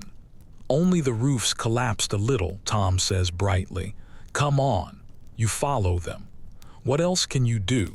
Tom leads you through back streets and alleys that look less like places where people live and more like where furniture goes to die. You pass a pile of firewood that's being guarded by a dog, so mangy you can almost see its thoughts. A family is huddled in the doorway of a shuttered pub, using a broken door as a little windbreak. It's bleak, but it's also oddly industrious. People are adapting, sort of. Eventually, you arrive at the wash house, or what's left of it. The place once served as a public laundry, a marvel of municipal progress with big iron tubs and communal drying lines. Now it's just a skeleton. One wall is gone, and the roof sags like it's just given up. But inside, it's surprisingly bustling. A dozen or so kids, all barefoot, smoke-streaked, and too thin for winter, are working the place like it's a military camp. Fires are lit in old basins, burning everything from crate wood to, no joke, someone's bookshelf. A pile of blankets is stacked in the corner, and one older girl is in charge of handing them out based on what you can offer in trade. Tom strides in like they're royalty. "Got a new one," they announce. "Says they work the factory line." "I didn't say that," you mutter. "Doesn't matter," the girl says. "Can you patch socks?" "I what?" "We've got a pile that needs stitching." "You can sit near the fire if you work." You take the offer. And so your night is spent sewing socks with a rusted needle and some twine that might have once been thread, surrounded by children who could probably survive in the Arctic with nothing but a match and a boiled boot. They are, in every sense of the word, experts at surviving Victorian winters. You learn things. You learn how to turn a metal basin into a space heater using coals and a layer of bricks. You learn how to line your coat with newspaper so the heat stays close to your skin. You learn how to sleep standing up if the floor is too wet. You learn how to pretend you're not hungry when someone else gets the last bite. And Tom has all the tricks. See, you wear socks over your gloves if they're thin, they say. Keeps the wind from sneaking up your sleeves. Also, if you find any dead rats, don't just chuck M. Skin M. The fur's still warm. You try to look unfazed, but you fail. That's when you realize that this is their world. This snowstorm isn't some freak event for them. It's just the newest version of the same fight they've always been in. Gas or no gas, coal or no coal, it doesn't matter. They've been cold their whole lives. The only difference is that now the rest of the city has finally noticed. Tom shows you how to make a penny stove, a tiny fire trap of a heater built from 2 tin cans, some wax and bits of string. It's genius and it's dangerous. You'll be making one tomorrow. You also learn about the warmth spots all across the city, secret corners with broken vents, boiler exhausts, or abandoned greenhouses that are still holding some heat. There's a steam grate near the library, Tom says. If you sit just right, it feels like a radiator. Smells like cabbage, though. Another kid mentions an abandoned greenhouse where the glass traps heat even through the storm. It's like summer in there, they claim, which is definitely a lie, but no one corrects them. And for a moment, sitting there in the broken wash house, surrounded by smoke and sock lint, and laughter that sounds half feral, you feel something you haven't felt in days. You're not alone. There's even an attempt at entertainment. One of the older kids pulls out a harmonica with exactly 2 working notes and starts playing what might be God Save the Queen, or might be Mary Had a Little Lamb. Either way, no one minds. A girl claps along using 2 broken spoons.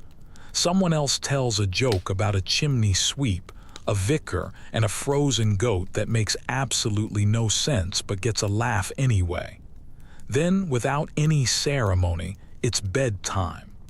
The fires are banked, the basins are covered, and the kids all curl up wherever they can. You're handed a mostly dry blanket and a corner near the wall that doesn't leak too badly. Tom falls asleep beside you in seconds, their mouth open, snoring softly through a crooked tooth. You lie there, your eyes on the ceiling, watching the frost gather along the beams. Your toes are sore and your arms ache from mending socks, but your body is warm and the air is still. There's no coughing, no wheezing, just the faint crackle of embers and the sound of survival. Out in the city, the gas is still gone. But in here, in a half-collapsed laundry full of half-wild kids, there's a little fire and a little bit of peace. And for tonight, that's enough. You wake to the smell of something burning, not in a panic-inducing way. There's no smoke choking your lungs or flames licking at the rafters, but in a someone tried to make breakfast and mostly failed kind of way. You sit up, your blanket sliding off your shoulders, and you immediately miss the warmth it offered. The wash house is still standing barely, and the kids are already up, buzzing with the kind of energy that only the underfed and unbreakable seem to possess. Tom waves a bit of blackened something in your face. Toast, they announce proudly. Kind of. You take it. It's a slice of bread that has been charred to the consistency of a roof tile on one side and is still frozen on the other. You chew it anyway. Your teeth complain, but your stomach thanks you, sort of. Across the room, someone is boiling water in a metal bucket. It smells faintly of charcoal and desperation. Tea, up next, Tom says. Real stuff, maybe. You squint at the bucket. What kind? Brown, fair enough. The water does eventually turn into tea or something pretending to be. It's brewed with the tea dust from the bottom of a tin, some dried orange peels, and what might be a bay leaf that someone found in a drawer. It tastes like the memory of tea, but it's hot, and that's all that matters. There's a moment just after your first sip where something shifts. Your bones seem to sigh and your shoulders drop half an inch. You can actually feel your body deciding that it's okay to live for another day. No one in this storm survives without tea. It's not just a beverage here, it's an entire infrastructure. It's how people gather, how they share heat, how they do business, how they mourn and gossip and strategize. You've seen people argue over the proper way to steep it like they're generals debating troop positions. And when everything else is broken, the gas lines, the law, the churches, someone always finds a way to boil water. You leave the wash house that morning with a warm belly and a piece of toast stashed away in your pocket for later. Tom stays behind, claiming they're all going to check on the pigeon situation, which you choose not to question. The streets are quieter today, not because they're empty, but because everyone's voices have gone hoarse. You pass a group of men huddled around a barrel fire, each of them holding a tin mug of some steaming brew. They don't even look up as you walk by. They just sip their drinks and stare into the flames like a group of monks in silent prayer. You make your way toward a familiar spot, Miss Lillian's parlor. Something in you is craving that absurd, elegant nonsense again, and the warmth, mostly the warmth.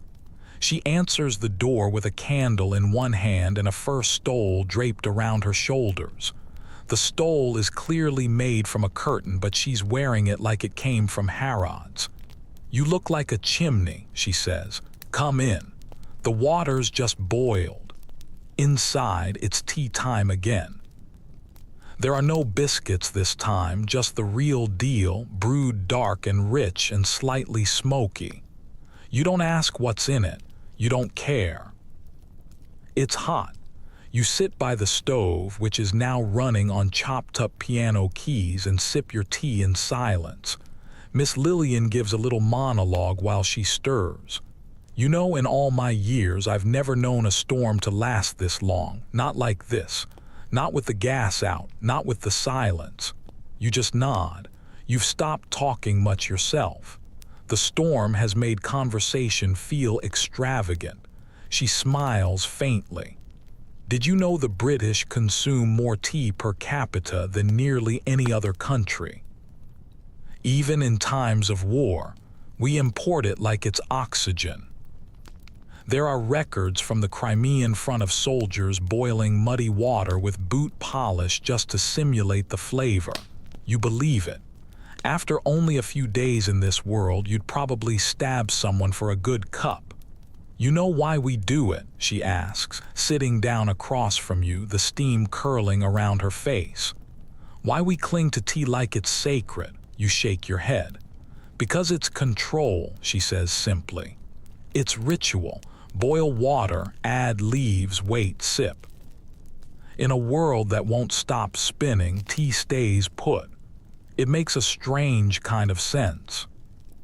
Every street you've passed, every alleyway, there's someone hunched over a cup. At the apothecary, they offered tea with every remedy. At the factory, the workers swigged it between shifts, not even tasting it, just needing the heat. At the wash house, it was made from who knows what, but it still got passed around like it was gold. There's even a fringe theory you overheard once, half joke, half true, that the British Empire was powered by tea. Not by guns or steam or colonial fervor, but by endless cups of a bitter, bracing brew. It kept people moving, it kept them civil, and it kept them awake. You finish your cup and thank Miss Lillian.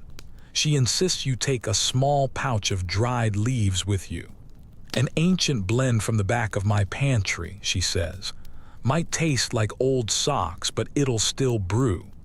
You walk back through the streets with it in your pocket, the soft rustle of the paper feeling like a secret weapon. You spot someone crying in a doorway, an older woman all alone, clutching a photo in her lap. You kneel down beside her, hand her the pouch without a word, and then move on. She doesn't stop you. She just clutches it like a prayer. Back at the wash house, Tom is back and grinning. Pigeon's situation resolved, they say cryptically. Also, guess what I got?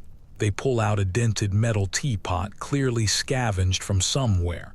Found it in the rubble of the old bakery, a bit crusty, but it holds water. It's beautiful, it's ugly, it's perfect.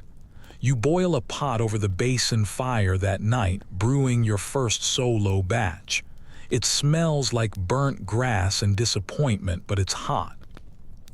Everyone gets a cup, even the quiet kid in the corner with the cough. And for a moment, in the middle of a storm that won't end, in a wash house full of orphans and misfits and survivors, you're a tea master. A very cold one, but still. The teapot survives the night. That alone feels like a miracle. No one knocks it over, no one melts it, and no one tries to trade it for a rat muffler or a slab of beef tallow. By morning, it's still there, resting proudly on the metal basin like a crown on a smoke-stained throne. And when Tom sees it, they give it a little salute. We protect the kettle, they say solemnly, as if it's a holy relic. You don't argue. You've all seen what this snow can do. Overnight, the storm has shifted again. You can hear it in the creaks of the buildings and the sudden, alarming groans coming from the rooftops. The snow is no longer fluffy. It has become wet and heavy, the kind that clings to the eaves and presses down on the beams. The wash house holds, but it's sagging in one corner now. A line of cracks snakes its way up one wall like frostbite on brick. You don't mention it. Everyone sees it, but no one wants to talk about it. Breakfast is thin, a shared piece of stale bread that's been rubbed with something vaguely resembling goose fat. Someone swears it came from an actual goose. Someone else suggests it's probably just candle drippings. You eat it anyway. Energy is energy. You spend the morning repairing blankets with Tom, who has taken to calling you Professor Patch, and who has absolutely zero stitching ability but an uncanny knack for inventing names for things that already have perfectly fine names. That's not thread, you say, watching them try to sew with a piece of wire. It is now, they reply. Then around midday, a sound rumbles through the city like a distant warning, a deep, muffled crack followed by shouting. You rush to the alley. Everyone is already out in the street, their necks craned, staring at the skyline. It's not smoke this time, it's snow. A whole rooftop has just collapsed. You can see it from here. The structure is 3 buildings down, a long, narrow tenement with a chimney stack that's now lying sideways in a pile of ice and rubble. It looks like someone dropped a sledgehammer from the sky. People are running, shouting, and digging. You don't wait for orders, you just go. The building has caved in at the center, and the front wall is buckled outward like it's trying to flee the scene. Plaster dust coats everything. Broken glass glitters in the snow. The air smells like lime and fear. You join a group that's clawing at the debris. No one speaks. It's too loud for words, just grunts, strained breaths, and the crunch of wood being forced apart. Someone finds a hand that's not moving. They cover it and keep digging. You scrape your fingers raw trying to lift part of a beam.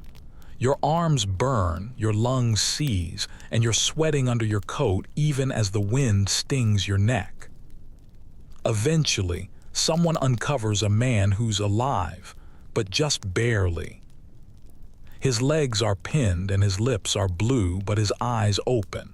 He whispers one word, "Children." Everyone freezes and then they double their pace.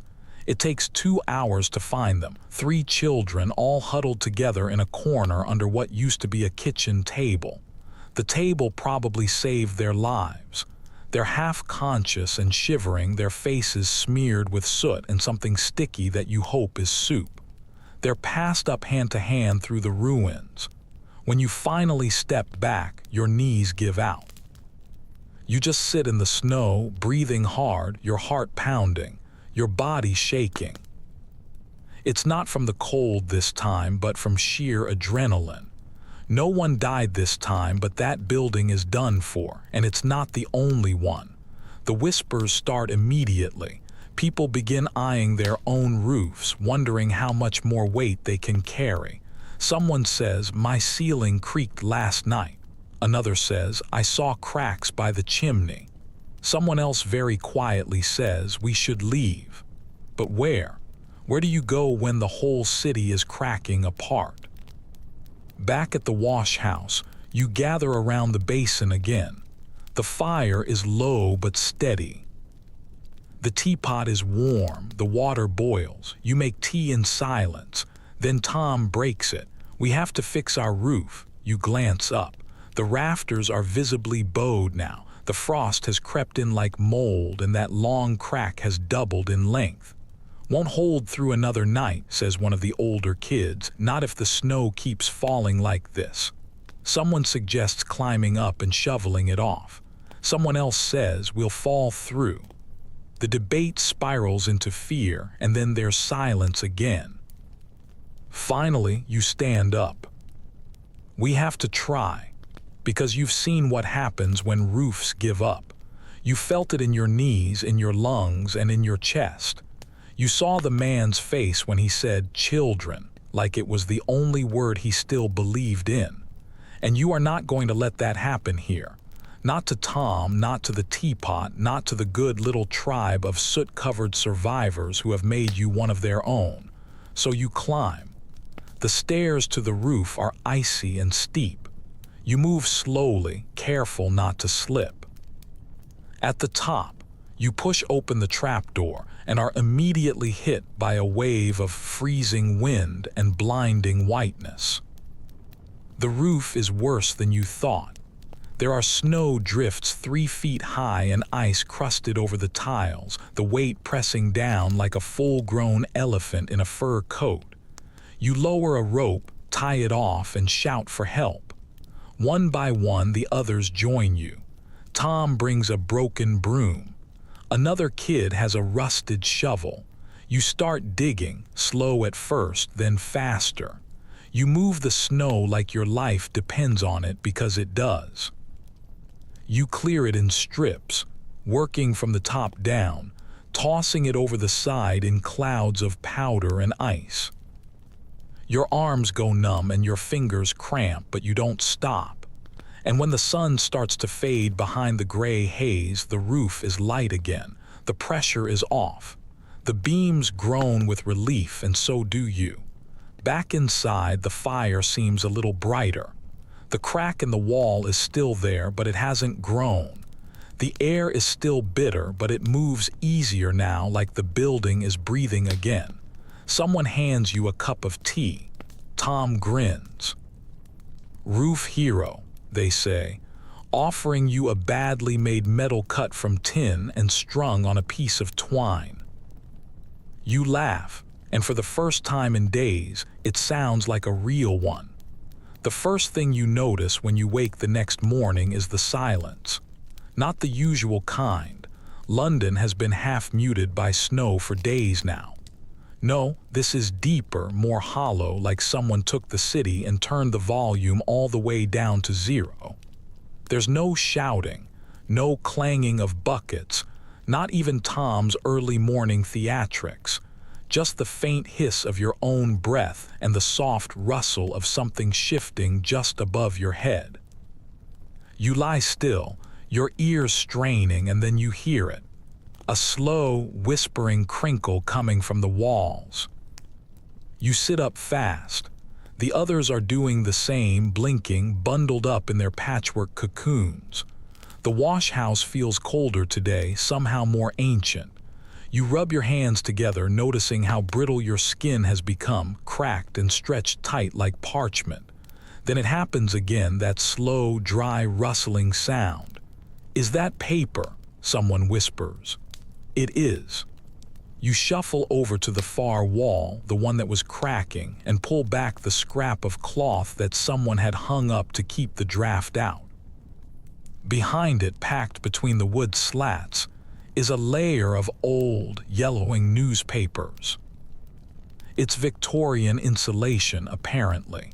It's not exactly up to regulation, but it was functional, at least until now. Tom scurries over. "Look at this." They yank out a page with such gusto that a small cascade of dust falls from the wall like dandruff from the ghost of a librarian. "January 12, 1822, they read. "Says here a baker got fined for overly loud whistling." Another kid pulls a sheet from the opposite side. "Here's one about a man who claimed to own the moon. He sold bits of it to fund his hat business." Someone else laughs, a real laugh, and suddenly everyone is ripping into the walls like archaeologists with frostbite. The insulation crinkles and falls away, revealing headlines, advertisements, sketches, and even a few odd love notes that have been scrolled in the margins. Most of it is gibberish, but some of it is gold. You pull out a page with the heading, "How to Stay Warm Without Coal." Well, now that's useful. You read it aloud. "Line your floors with straw, your walls with newsprint, and your socks with cotton rags. Heat bricks in the oven and place them at your feet. Burn tallow if no oil is found. If no tallow, use wood. If no wood, pray." Tom grins. That's the spirit. The wash house becomes a makeshift reading room for the next hour, full of coughing historians. Someone finds an old advertisement for goose fat ointment. Another finds a recipe for a winter cake that's made entirely from oats and hope. One page has a handwritten list of what appears to be someone's life goals, one of which simply reads, "Find out what cod liver oil actually does." But it's not just entertainment. These walls are giving you something real, information. This is how the people before you survived, and not just random people, Londoners. They didn't have gas, or at least not consistently. They had these tricks, this wisdom, this slow-burning stubbornness. You start making a list of what you've learned from the newspaper walls. 1. Bricks stay warm longer if you wrap them in flannel. 2. Cardboard in your boots helps with wet snow. 3.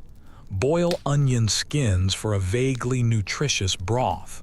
4. If your coat is thin, wear it backwards. It keeps your chest warmer. Elsie arrives around midday, back from her factory shift, her cheeks red and her fingers gray at the tips. She listens to the chaos, the laughter, and the rustling of the yellowed paper. She leans against the doorway like she's just stepped into another world. "Are we reading for warmth now?" she asks. "In a way," you say. Tom holds up a page like a banner. The walls are talking. Elsie just arches an eyebrow. "Well, tell them to shut up and help me with the fire." That evening, the fire is stronger than it has been in days. Someone found a broken desk in an alley and dragged it back piece by piece. Another kid brought a stack of ledgers they'd swiped from a bank. It turns out old accounting books burn beautifully. There's something poetic about that. And the wash house is warmer now, not just from the flame, but from the layering. You've patched the walls with a new collage of newspaper, hung up extra cloth, and even stuffed socks with dry paper. It's ridiculous and it's brilliant. The air still bites, but it no longer tries to take your breath away. Tom makes a game out of insulation hunting, running into abandoned buildings to rip newsprint from the walls like some kind of cold-weather raccoon. They return once with a full roll of faded wallpaper looking triumphant. "It's got flowers," they say, as if the aesthetics are what matter most. But honestly, it helps. When the walls are covered in print and florals and ancient headlines, the place feels less like a ruin and more like a home, a strange, patchwork, paper-shelled home. As the night deepens, someone starts reading aloud again. This time, it's a serialized mystery story about a missing glove and a deceitful carriage driver. It's absurd. Half the plot makes no sense, and the characters all have names like Marmaduke or Tristram, but it passes the time. Later, you stare at a headline that's stuck beside your corner of the wall. "Experts predict war will be over by summer." You wonder if they were right. Probably not. You lie back against the pile of rags, the heat of the fire stretching out toward your feet like a lazy cat. The walls rustle occasionally as the wind shifts outside. The storm hasn't stopped. It hasn't even weakened. But the building feels stronger now, held together by paste, paper, and sheer communal will. Somewhere deep in the city, you hear the distant rumble of another collapse. It's faint, not near, but it's enough to remind you that safety is still fragile. The warmth you've gathered tonight may not last through tomorrow, but the knowledge will. You drift off to sleep while reading a scrap of a weather column from 1875. It claims that winter, too, shall pass. You really hope that guy wasn't lying. It happens just before dawn, not with drama, not with shouting, but with the quiet horror of necessity. You wake up with a full bladder and absolutely nowhere to go. You stare at the ceiling for a moment, mentally negotiating with your own body. Maybe you can fall back asleep. Maybe you can just ignore it. Maybe the problem will solve itself. It does not. You sit up slowly, wrapped in your stiff layers, the cold biting at your cheeks and the tip of your nose. The fire in the basin has died down to a faint red glow, and the rest of the wash house is completely still. Everyone is bundled up in their corners like silent, breathing laundry piles. Someone nearby mumbles in their sleep. Another one coughs just once, and then there's silence again. You glance toward the doorway and do the math. There's no chance of you reaching a proper privy in this weather. The public latrine down the alley is probably frozen completely shut. You remember the cracked chamber pot someone broke yesterday. There's a backup somewhere, maybe the old laundry bucket, but someone was using that for a foot soak, and it's full of charcoal water now. Which leaves you with the question no one ever talks about during Victorian snowstorms, even in the historical novels. What exactly do people do when it's too cold to go outside and their dignity has frostbite? The answer, apparently, is to negotiate with the chamber pot. You stumble around the wash house in your boots and your blanket cape, trying not to wake anyone up. Your breath fogs in the air like you're exhaling secrets. Eventually, in the far corner near the leaning wall, you find the backup. A dented metal bucket with a lid that's been labeled, somewhat optimistically, "Night use only." Someone has scrolled a drawing of a moon on it. Cute. You hesitate. The Victorian version of indoor plumbing is not romantic. It's awkward, it's unsanitary, and it absolutely reeks. But it's either that or risk freezing your nether regions off out in the street. And let's be real, hygiene died 2 weeks ago. Pride died the day you started wearing socks on your hands. You do what needs to be done, muttering apologies to the bucket, And then you seal the lid with a look that says, "We will never speak of this again." Unfortunately, you're not the only one in this particular boat. As people start to stir awake, the wash house becomes a slow-moving ballet of people politely pretending they don't notice what the others are doing. The bucket queue starts. Tom, bless them, turns it into a system. 5 minutes per person, they declare. Unless you're ill, then you get 7. Unless it's that asterisk kind of illness, then use the alley and bring back snow, for the love of God. Elsie returns from her factory shift right in the middle of this delicate social ballet and mutters, "And to think I used to have a bathroom with a flush handle. We were gods once." Someone else laughs. "The old gods are dead." You all nod. Later that day, the bucket situation becomes a real crisis. The snow has blocked the path to the alley, and no one is brave enough to use the frozen stairwell to get to the roof. You have 3 buckets now, but one of them is cracked, and the smell is starting to linger. You try burning some pine needles to cover the scent, but it doesn't help. Miss Lillian shows up for her usual tea visit and immediately wrinkles her nose. "It smells like someone insulted the Queen's chambermaiden in here." You offer her a spot near the basin fire. She sits down and pulls a lace handkerchief from her coat, dabs her nose with it like a lady at a funeral, and announces, "I brought something for the atmosphere." She pulls out a tiny glass vial and uncorks it. It's lavender, real lavender oil.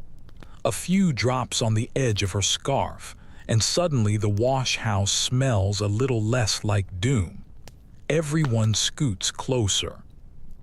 She shares a story from her youth about using chamber pots in the winter, how her sister once dropped one out the window by accident, and it hit a constable right in the hat. You're not sure if it's true, but it makes everyone laugh until someone nearly chokes. That evening, you decide to try something radical, a bucket rotation schedule. It's chaos, of course. People forget, take too long, or refuse to write their names on the list. Someone writes Queen Victoria and draws a tiny crown. Tom adds Prime Minister of P. You suspect they're both the same person. You assign 2 kids to snow collection duty, hauling fresh snow inside in baskets so it can be melted for hand washing and bucket rinsing. It's tedious, freezing work, but they sing songs while they do it and act like they're part of some strange, noble service. And honestly, it is noble in this weather. Basic sanitation is heroism. You talk to Elsie about finding another chamber pot, maybe stealing one from an abandoned boarding house. She just laughs. Those are worth more than silver right now. I saw one being traded for a sack of coal yesterday. It's supply and demand, 1880s style. You try to make improvements. You hang a scrap of blanket around the bucket corner for privacy. Someone adds a little drawing of a smiley face and a sign that reads, "Do your business like a gentleman." The next morning, someone leaves a fresh sprig of dried mint by the bucket. It's a small offering, a thank you, or maybe a protest, possibly all 3. And through all of this, no one complains, not really, because complaining means you have hope, means you expect better. But now this is just a part of survival. The cold has stripped away politeness, but it has left behind a sense of community. You're all in this together, sweating over fires, patching walls with newspapers, and trading mint leaves for 20 seconds of privacy. The wash house has become its own strange society. You have rules, rotations, and a sense of shared burden. No one is proud of the bucket system, but no one shames it either. Its necessity is the ugly little truth that no one paints in historical portraits. You fall asleep that night, curled up near the basin fire, your arms wrapped around your legs, the smell of ash and lavender mixing faintly in the air. The walls rustle with old newsprint. The wind moans against the broken rafters, and someone lets out a soft snore from across the room. You've never felt more human, because it turns out that survival isn't glamorous. It's awkward, it's undignified, it's a bucket in a corner, a candlestick, and a system that's held together with string and sarcasm. And yet, somehow, it works. You start noticing it around the edges at first. It's not pain exactly, but more like the slow erasure of sensation. It begins in your fingers, they just stop tingling. That sounds like a good thing until you realize that you can't actually feel the cup you're holding. You're gripping it tightly, but it may as well be made of air. You watch as the tea sloshes slightly with each movement, your fingers curled around the cup, motionless and disconnected. You set it down carefully, quietly. You don't say anything. Later, it's your toes. You try to wiggle them inside your boots, but there's nothing. You stomp your foot, trying to jolt them back to life, but there's no spark, no flicker, just silence down there. You take your boots off by the basin fire and poke your toe through the hole in your sock. Still nothing. Tom notices. "You dead?" they ask casually, squinting at your foot. You force a smile, getting there. They don't laugh, they've seen this before. "You should tell Elsie." You don't. Instead, you wrap your feet in a dry cloth, layer on more newspaper, and stick them as close to the basin as you can without setting yourself on fire. It helps kind of, but not really. The numbness fades in and out now. You tell yourself it's fine, that you're just adapting, but deep down you know what it is. It's hypothermia. It's not the dramatic, drop-dead-on-the-spot kind, but the slow, creeping version. The kind where your body gets so cold that it starts cutting off pieces of you just to preserve the core. It's strategic, efficient, and absolutely terrifying. And it's made even worse by the fact that no one really talks about it. You hear whispers about people being found in alleyways, curled up peacefully like they just decided to take a rest. They're found with their blankets pulled tight, their hands in their pockets, just gone. There are no screams, no struggle, just a slow surrender. You begin checking on the others.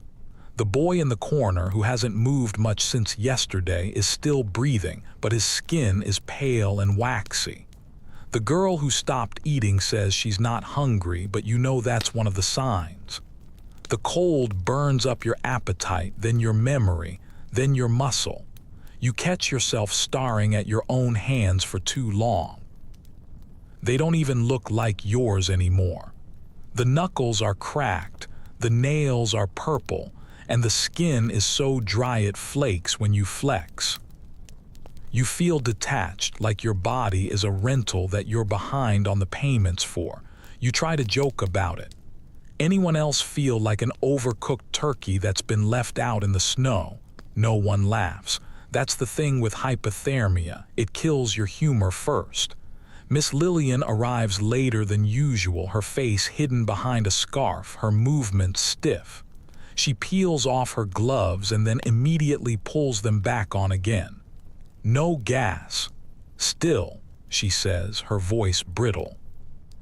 "I tried the church on Wellclose Square. The pipes are frozen. The vicar's letting people in to sleep, but it's colder inside than it is out." She doesn't sit down this time, she just paces slowly, rubbing her arms. You can see it in her, too, the beginning stages, the shaking that isn't just from nerves, the way she stares for too long at the fire. Elsie calls a meeting, which sounds more official than it actually is. It's just everyone huddled near the basin, their teeth chattering in a rough sync. "We've got to warm up," she says bluntly, "and fast." Tom raises a hand. "How?" "We build more fires, smaller ones. We keep them burning in shifts." Someone points to the stack of burnable materials. "We're running out," Elsie just nods. "Then we gather more." The wash house splits into teams. You're on the scavenge crew. Your job is to find anything that burns and isn't nailed down: wood, fabric, rope, old boxes. If it catches fire and doesn't explode, you bring it back. The streets are quieter than ever now. That's the most unsettling part. The snow isn't falling anymore, just floating down, gentle and constant, a hush over everything. But it's too quiet. There are no carts, no shouting, and no distant bells. You pass a window where someone once burned a chair. Now it's just empty, a rectangle of soot on the floor and a broken leg sticking out of the snow like a splinter. A man stumbles out of a doorway ahead of you. He has no hat, no coat, just a shirt and trousers. You call out to him, but he doesn't respond. He moves like someone in a trance, walking slow and stiff, his eyes wide, his mouth slightly open. He turns a corner and disappears. You don't follow him. You find a collapsed fence behind an abandoned greengrocer and start to pry it apart for wood. The splinters get under your nails, but you barely notice. Your hands are past that now. It's either numb or aching. There's no in-between anymore. Back at the wash house, you set up a second fire in a metal pail. Someone else builds a third one in an old bread tin. Soon, the whole room is dotted with flickering light. Smoke curls upward in uneven spirals, gathering at the beams. You open a small hole in the roof to let it out. It's risky, as the heat escapes too, but you have no choice. No one wants to die from their lungs. The air gets warmer, not by much, but it's enough to pull people back from the edge. Someone plays the harmonica again, the two notes, the only ones that still work. It's not really music, but it's something. You drink weak tea, which is now made with melted snow and stale leaves. You wrap yourself in every piece of cloth you can find. You sit with your feet pressed against a hot brick and stare into the fire like it owes you an apology. And still, the cold presses in. You can feel it at night, waiting just beyond the fabric of the walls. It has patience, and it has time, and it doesn't need to rush. You check your fingers every few hours, squeezing them and watching for the blood to return. It takes longer now, which is not good. But you keep going because what else is there to do? You help the others check themselves too, pinching skin, testing reflexes, and sharing warmth. It's a strange, intimate ritual, people huddling together not out of affection, but to hold each other inside the fight. The cold wants to divide you, to isolate you. You don't let it.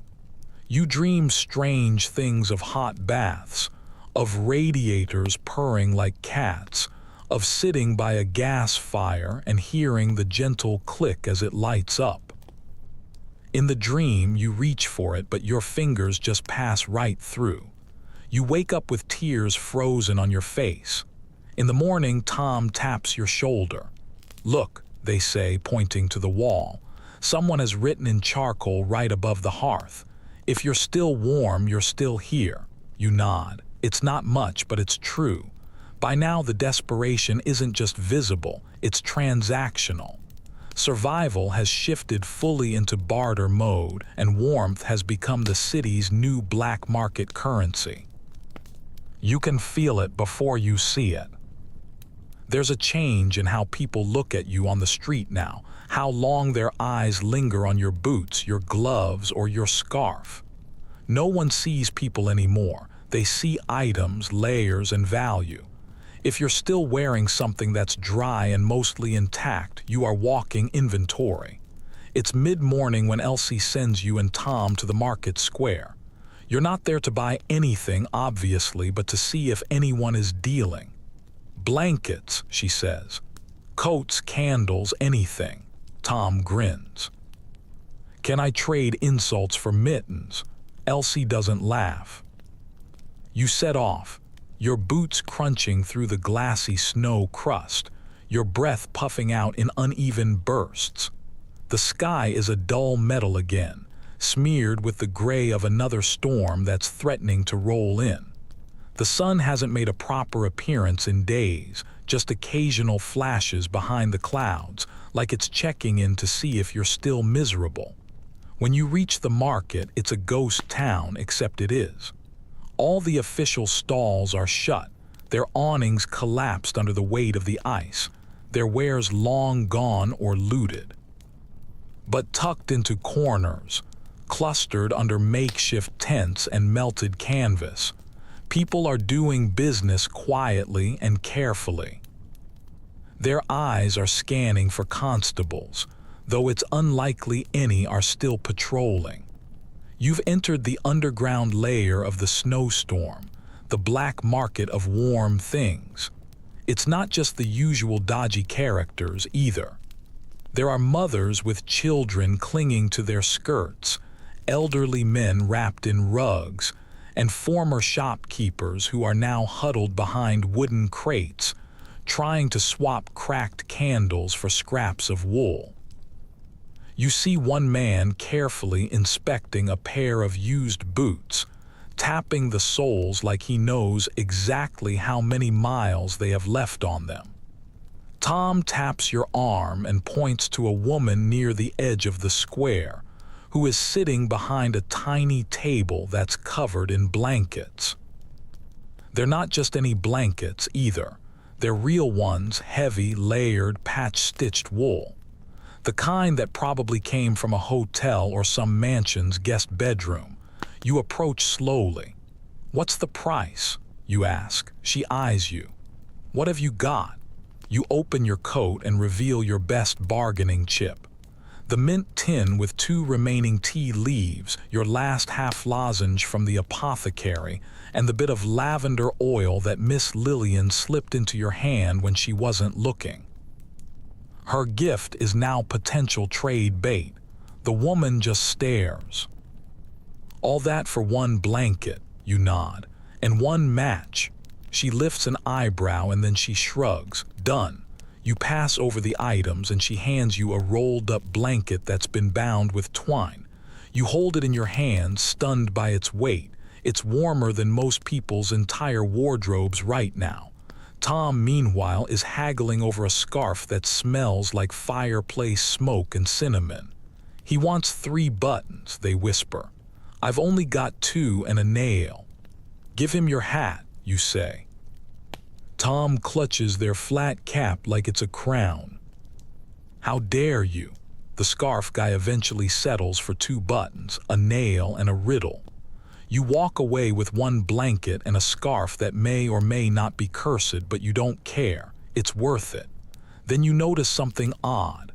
There's a man at the far end of the square who is standing behind a small fire in a metal dish. He's not selling anything, just standing there and watching. People approach him, whisper, and hand over coins or scraps of food, and he gives them a few minutes by the fire. That's it. 3 minutes. Just enough time to warm your hands, Tom mutters. Charging people to stand near heat. That's bleak, isn't it? You agree, but you're also a little bit jealous. You head back to the wash house, the blanket folded under your arm like stolen treasure. When you arrive, you're greeted like a returning hero. The others gather around, their eyes wide. No one touches it at first, as if they're afraid it might just vanish. Elsie inspects the stitching. Real wool, she says, running her fingers along the edge. This will go far. You cut it into 3 strips. 1 for wrapping around shoulders, 1 for patching into bedding, and 1 for the kid in the corner whose skin has turned the color of parchment. The rest of the day turns into a full-blown barter festival. People dig through their bundles for anything tradable: buttons, coins, dried herbs, bits of preserved lemon peel, feathers for stuffing, and bits of soap. One kid brings out a single sugar cube, just one. They all stare at it like it's a crown jewel. Miss Lillian arrives with 2 candle stubs and a belt buckle. "Got this from a violinist who'd lost his violin," she explains. He didn't want to carry the guilt anymore. Tom manages to trade a broken comb for a length of ribbon. "Going to wear it like a medal," they say, and they do exactly that. You start keeping a ledger, not for money but for trade fairness. It becomes the wash house economy. 1 button equals 1 hot stone. 2 stones equal 10 minutes in the warmest corner. A half biscuit can get you a candle stub, but only if it's not moldy. Elsie watches all of this with an amused but tired smile.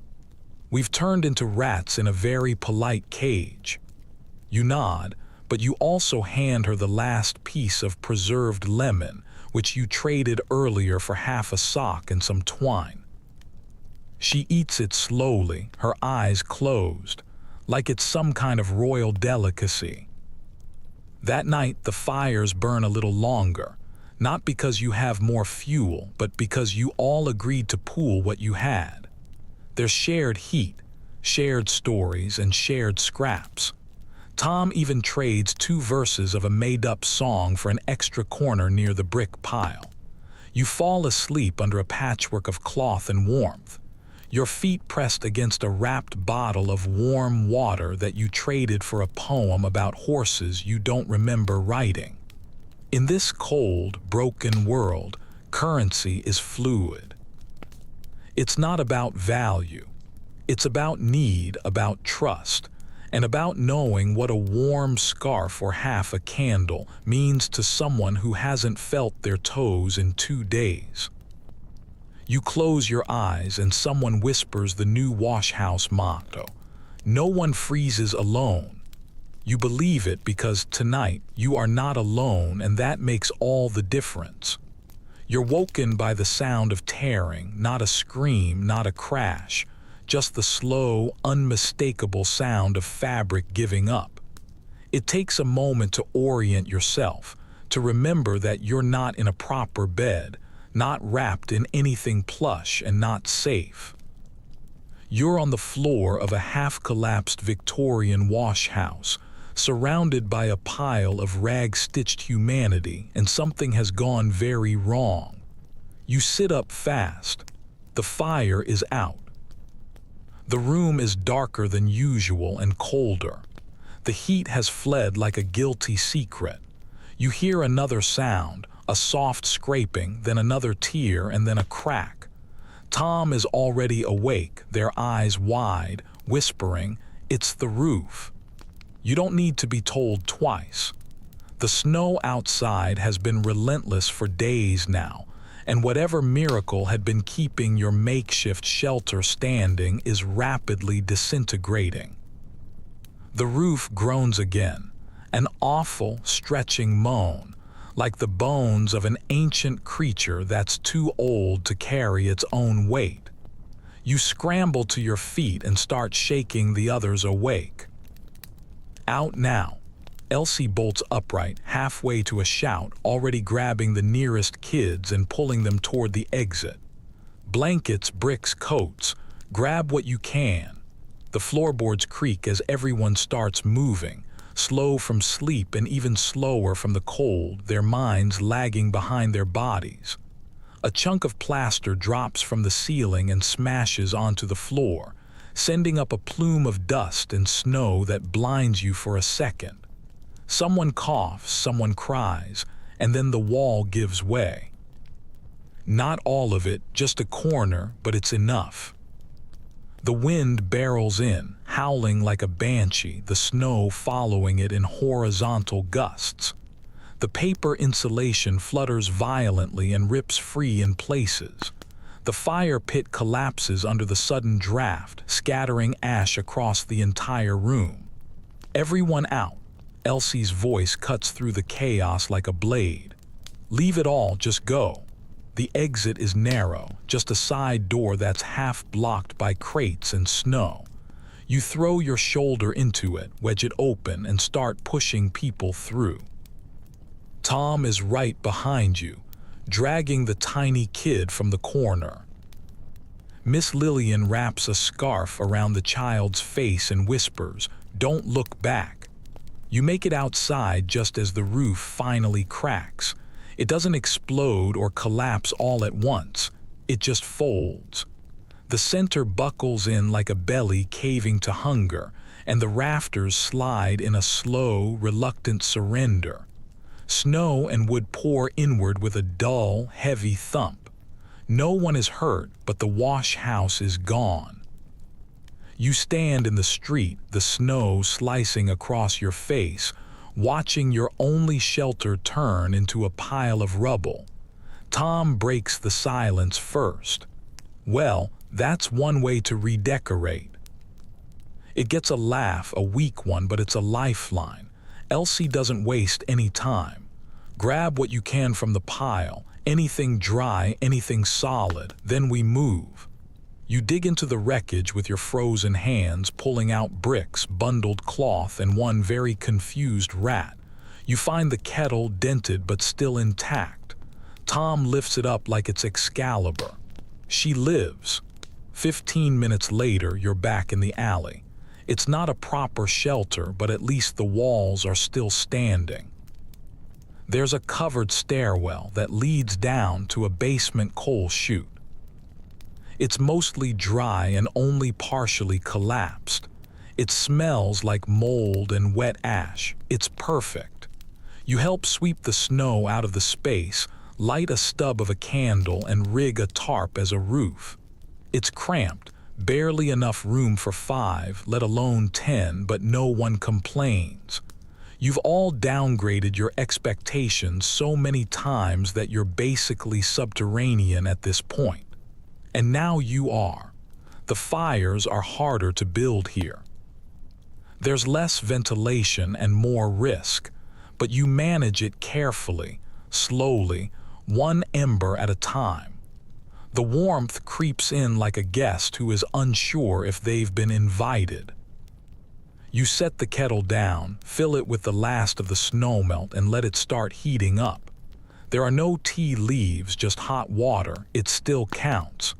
By nightfall, the wind has gotten even worse. The streets are impassable now, clogged with snowdrifts and collapsed beams. You can hear someone in the distance shouting for help, but it's too far away and you can't leave. It's a cruel, constant test. Every decision you make leaves someone else out in the cold. In the chute, the fire burns low and orange, reflecting off the soot-streaked walls. You sit pressed up against Tom, who is shivering despite wearing 6 layers and 3 scarves. They mutter, "Should have stolen more blankets." You whisper back, "Should have stolen the whole mansion." You drink your hot water like it's brandy, letting the steam coat your face and pretending you can feel it deep in your bones. Someone passes around the last of the bread, a few stale crusts that taste like chalk, but you chew them slowly and reverently, like they're the finest loaves in all of London. Elsie wraps a child in the only dry coat that's left and says, "We'll fix it tomorrow or the next day. We just have to keep building." But you all know it won't be fixed, not properly. The wash house is gone and the snow is still falling. Later in the dark, Tom whispers, "What's the plan?" You don't answer because there is no plan. There's just the next hour, the next sip, the next fire, the next patch of warmth you can hold on to. There's talk, somewhere in the city, of a larger shelter, an old warehouse near the docks that's been cleared out and repurposed. It's supposed to have blankets, stoves, and even medical supplies. But it's days away on foot, through streets where roofs are falling and nothing is certain. So you hunker down. You wrap your feet in someone else's shirt.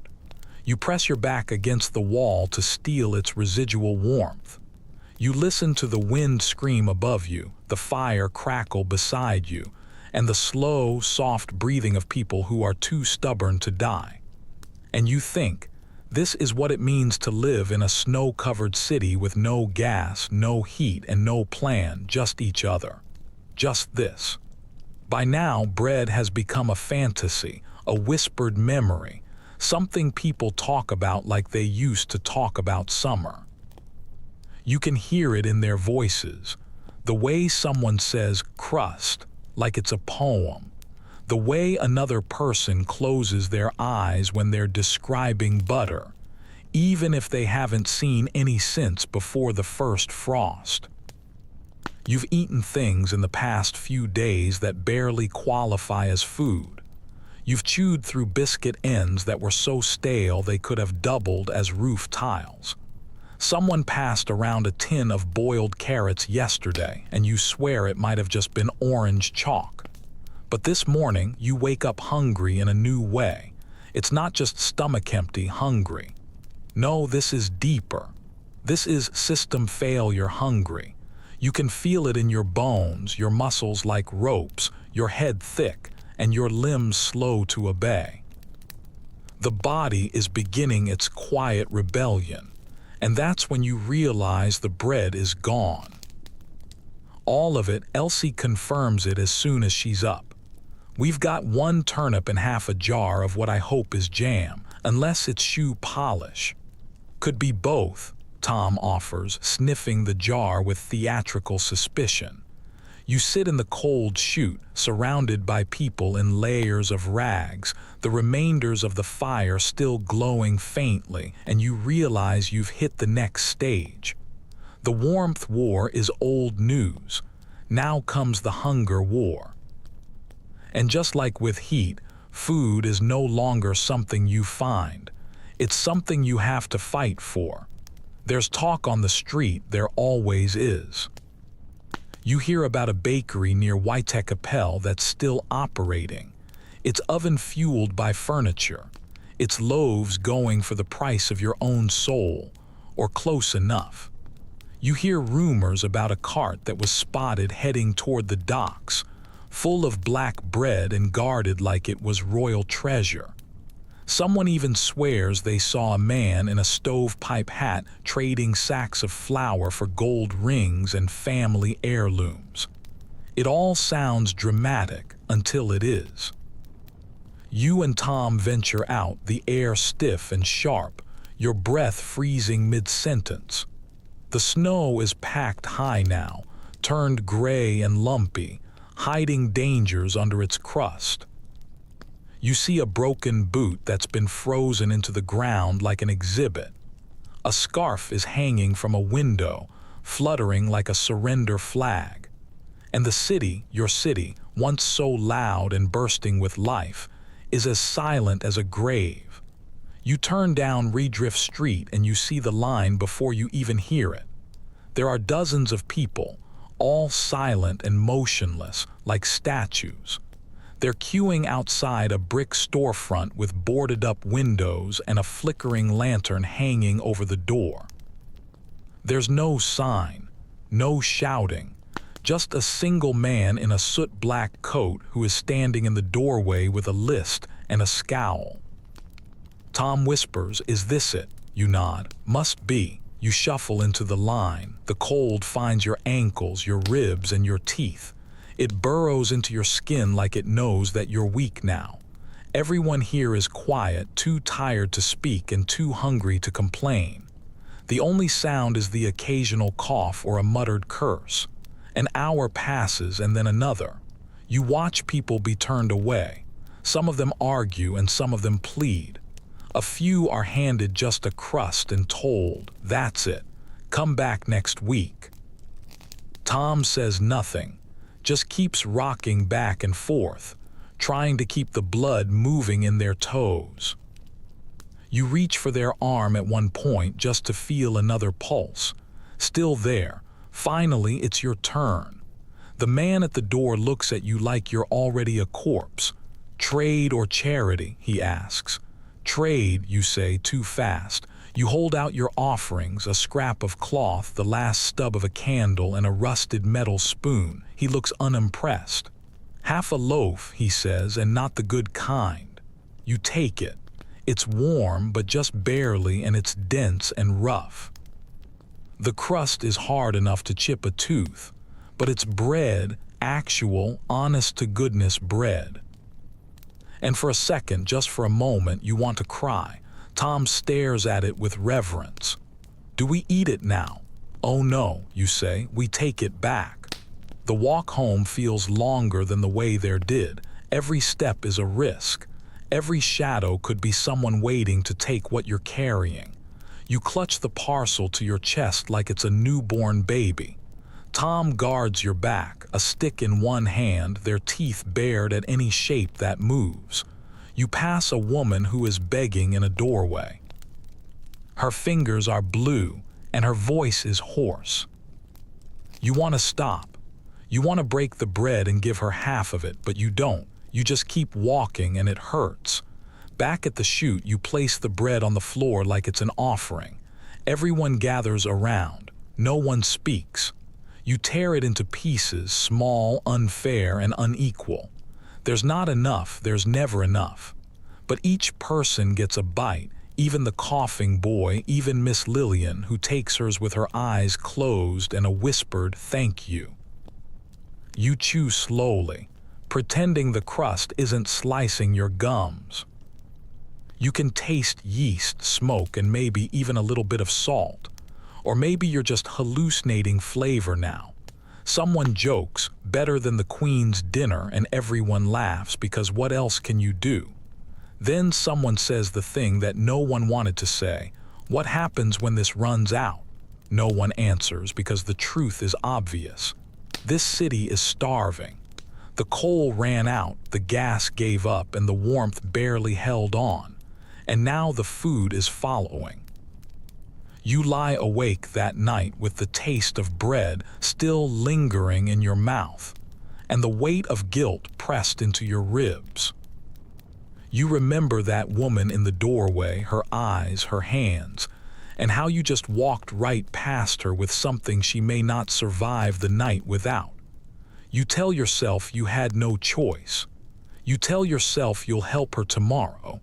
You tell yourself a lot of things, and then you fall asleep with your arms wrapped around your knees and your stomach empty once again.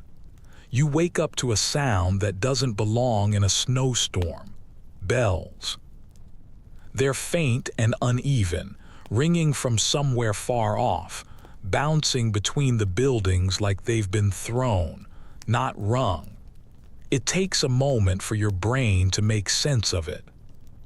It could be a hallucination, it could be hope, or it could just be someone losing their mind with a frying pan and a good arm. Still, the sound slices through the silence like a knife. You and Tom sit up at the same time, blink at each other, and say in sync, "Did you hear that?" The others stir slowly, less from rest and more from instinct. No one truly sleeps anymore. You just shut down for a while and hope to wake up again. You all strain to listen, the stillness inside the coal chute so dense that even breathing feels impolite. And there it is again, 2 bells this time, one short and one long, almost like a pattern. Miss Lillian, her eyes barely open, mutters, "Could be church bells." Elsie frowns. No church would be ringing this early or this out of rhythm. Tom grins. Maybe it's code, rescue code like pirates. You think pirates are coming to save us, you ask, rubbing the frost from your eyelashes. Tom just shrugs. Stranger things have happened. They haven't actually, but you let them have it. After a quick vote, which mostly consists of blank stares and one nod from the kid with the worst cough, you and Tom are nominated to investigate again. Because apparently, being the least dead now qualifies you as leadership material. You bundle up in everything you can find. Gloves on your feet, scarves on your knees, and the kettle tied to your back with a piece of string for good luck, or maybe just as a personal mascot at this point. Outside, the world is even whiter, which should be impossible, but the snow is somehow brighter now, more blinding, like it's trying to erase the city completely. The streets are mounded in slow-motion waves, all the familiar shapes buried beneath the drifts. You step into the powder and sink up to your thighs. Every movement is a full-body effort. Still, you move toward the sound, toward the bells. The noise gets louder as you go, though it disappears and reappears with the wind. It's not coming from above like a steeple, but from ahead, low, metallic, and harsh. Then you see it, a cart. It's not a romantic Victorian carriage, not a sleigh pulled by white horses, but a flatbed wooden cart with iron wheels and a single donkey that's so wrapped in cloth it looks like a laundry pile with legs. Beside it stands a man who is bundled in oilskins, ringing two mismatched bells that are tied to the ends of a rope. He's not shouting or calling out his wares. He's just ringing. And in the cart is food. You blink twice just to be sure, but yes, it's real food. You can see loaves of bread, not many, but real ones. There are sacks of something, maybe oats or maybe flour, and sealed, stamped crates. They look official, like government surplus or military stores or maybe even divine intervention. Tom mutters, "We found the bread ghost." You step forward cautiously.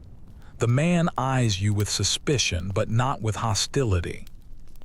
"One ration per household," he says before you can even open your mouth. His voice is deep and tired, but it's clear. "That's the rule." "What's the cost?" you ask. He looks you over, then at the kettle on your back. "Trade or voucher?" You frown. "Voucher. From the dock shelter. Anyone who's registered gets one. If not, you trade." You don't have a voucher. You don't even know what they look like. But Tom steps forward with a pouch of candle shavings and a single silver button. The man inspects it all like a jeweler appraising diamonds, and then he nods. He hands over a paper-wrapped bundle. One loaf of barley bread that's still warm at the center, and a cloth sack with something that might be beans or maybe gravel. It doesn't matter, it's food. You thank him. Tom gives a little salute. You turn to leave, and that's when he speaks again. "Storm's shifting." You pause. "What?" "Temperature's dropping faster, the pressure's changing. It won't hold another week, maybe less." You squint at him. "How do you know?" He taps the side of the cart. "The wheels froze on this side coming down St. George's. Didn't do that yesterday. The donkey slipped twice near Shoreditch. The air's too dry. The crunch in the snow is sharper. It means the wind's getting colder, deadlier." It's such a specific diagnosis that you have to believe him. He adds, "The shelters at the docks are still open, but they're closing the road soon. After that, you're on your own." Tom looks up at you. "Are we moving?" You look down at the loaf of bread in your hands, warm, solid, and temporary, and you know the answer. "Yes, we're moving." Back at the chute, you announce it quietly but firmly. Everyone just stares. Then slowly, they begin to pack what little there is. Blankets, tins, bricks, the kettle, of course, and even a few coals wrapped in paper to carry the fire with you. Miss Lillian groans dramatically. "I just got comfortable here." Elsie doesn't even flinch. "We won't survive another roof collapse, and no one argues with that." That afternoon, you prepare to leave. You tie your belongings into bundles with twine and strips of curtain. The younger kids are wrapped in so many layers they resemble ambulatory pillows. Tom takes the lead, proudly wearing the scarf from the trademark like a captain's sash. Before you go, you turn back once, looking at the chute, the soot-black walls, the patchwork tarp, and the faint outline of where the fire once lived. It wasn't a home, but it kept you alive. That counts. And then you walk through the snow, past the burned-out bakery and the collapsed tenement, across a bridge that creaks under your weight and toward the docks.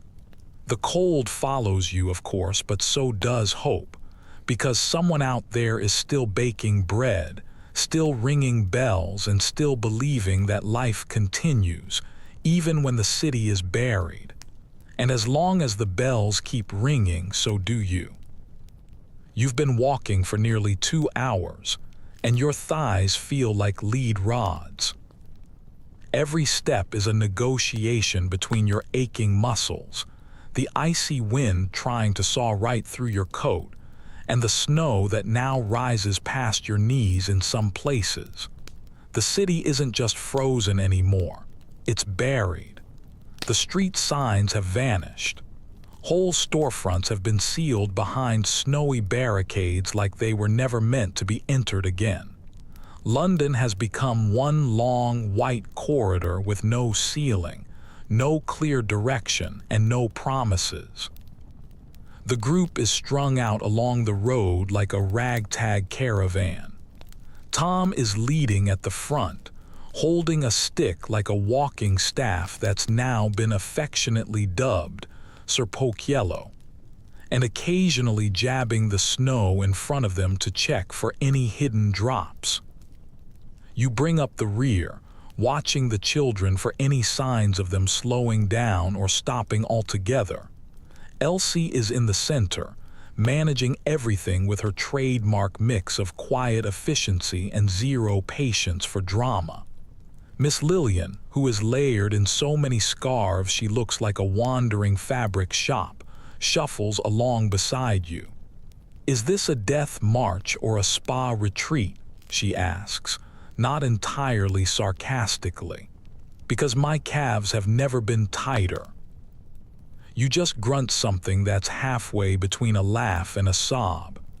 In your pack, you have 2 hard biscuits, a nearly empty flask of melted snow, 1 charred piece of firewood that you've kept for sentimental reasons, and the ever-faithful kettle, which is now dented on one side from the collapse but is still functional, just like all of you. The journey toward the docks is more than just long, it's surreal. You pass frozen carriages that are stuck mid-turn. A mannequin in a dress shop window is wearing a powdered wig of snow and seems to be watching you with pity. On a rooftop, someone has drawn a massive sun using coal dust and an old broom, like a desperate prayer to a god who has forgotten their mailing address. Tom finds a path through an alley that's marginally less packed with snow. "Shortcut," they announce triumphantly, or "murder tunnel." Could go either way. You follow them anyway. The alley leads to what used to be a delivery yard behind a butcher's shop. Now it's just a field of overturned barrels and crates, all of them encased in ice. In the far corner, an old coal cart is tipped over, and inside it, you blink twice to be sure, is a frozen sack of oats, real oats. You rush forward with Elsie, slipping on the icy ground and nearly falling on your face. The sack is half ripped and the contents are slightly wet, but they're salvageable. She stares at it like it's treasure. "It's food. It's fuel. We can boil this." You both carry it between you, your arms trembling. It's heavier than it looks, or maybe you're just lighter than you used to be. The others cheer weakly when they see it, and Miss Lillian blesses the sack like it's royalty. You keep moving. Another hour passes, then 2, and then you see it, the docks or what's left of them. It was once a tangle of trade and cargo, smoke and salt, but now it's quiet, eerily so. But there are people there, dozens, maybe even hundreds of them, clustered around the skeletal remains of warehouses and shipping offices. Some have built fires in old iron oil drums. Others are huddled under makeshift tarps that have been strung up from broken masts and signposts. You smell something that makes your mouth water and your stomach tighten. It's real soup, thin, sure, but hot and savory. That's a new sensation. The largest warehouse that is still standing has a banner strung across the door that reads, "Shelter, register at desk." You can't get there fast enough. Inside, the air is damp and thick, but it's warmer. The floor is lined with straw and flattened out crates. There are fires, actual stoves, some of them barely lit but still functional. People are sleeping side by side, pressed close together like matches in a box. The noise is constant, snoring, coughing, whispering, but it sounds like life. You line up at a real desk with a real person. She looks exhausted, with ink-stained fingers and 3 scarves wrapped around her neck. "Name?" she asks. You give her yours. Tom gives theirs. Elsie just gives her a look that dares her to ask too many questions. She scribbles in a ledger. "Group of 10, she confirms. "Any injuries, children, elderly?" "All of the above," you say. She glances at the line behind you and then sighs. "You'll need to share a corner. Space is short. You'll get 1 blanket per 3 people and 1 hot meal. After that, it depends on what comes in tomorrow." You just nod. "Thank you." You're given a corner behind a stack of shipping crates with 2 small wool blankets and a half loaf of hard bread that's been wrapped in wax paper. There's also a tin cup of stew. It's not much, maybe lentils, maybe not. You pass it around, sharing spoonfuls in silence. The children eat first and then the rest of you do. Tom licks the spoon like it's made of sugar. Later, someone arrives with hot bricks that are fresh from a stove. You nestle them beneath the blankets, and the heat makes people weep openly, not with noise, but just with relief, the kind of tears that don't need a reason. The shelter isn't perfect. It's loud, it smells like exhaustion and damp straw, and the toilets are overused. Someone is coughing constantly, and you suspect it's not just a cold. But there is heat, there is soup, and there are people who greet you without suspicion in their eyes. That night, as you sit against the wall with your legs stretched out, the kettle warming by a shared fire, you look around and feel something that's been missing for days. It's not comfort, and it's not safety, but it is a margin, just enough of a margin between survival and collapse to let your brain wander again. You think about books, about taking a bath, about the sound of music that's being played on purpose and not just in someone's head. Tom slides in beside you, chewing on the last bite of a biscuit and offering you a corner of the blanket. "Think this place will hold?" they ask. You stare at the leaking ceiling and the sagging beams. "I think it'll hold long enough." They just nod. Long enough for what? You do know. No one does. Maybe it's long enough for the storm to finally end. Maybe it's long enough for the city to remember how to breathe. Maybe it's just long enough to fall asleep without being afraid that the roof will cave in. But long enough is all you need right now. The next morning, something happens that feels almost mythical. Sunlight. Real, actual, blinking through the clouds sunlight. You don't notice it at first, not until someone in the shelter shouts. It's not a scream or a cry of panic, just this startled, breathless, joyous sound. It cuts through the low-level groan of the warehouse like a bell. You blink your way to the open warehouse door, the air still sharp but less biting now. And there it is, soft beams of golden light streaming through a break in the clouds, reflecting off the snowbanks like they're made of glass. It's pale, yes, and weak, but it's real. The sky has color again. It's not gray, but something that looks like blue, or at least it's trying to be. The whole shelter moves as one, stumbling out into the yard like a group of creatures crawling out of hibernation. You all squint upward, your eyes watering, your skin hungry for the warmth. You can feel it on your cheek, maybe a single degree warmer than yesterday, maybe even less, but your whole body responds like you've just stepped into a hot bath. Tom turns their face up to the sky and announces, "I'm sweating, I can feel it. I'm melting like a snowman with ambition." You grin, your lips cracking open from the cold, but you don't care. The sun is back. The world might still be frozen, but something has shifted. You can feel it. Elsie joins you, her arms crossed, scanning the clouds like she doesn't quite believe it. "Could be temporary," she mutters. "The storms tricked us before." "Let it trick us," you reply. "Just for a minute." Around you, the shelter yard turns into an accidental festival.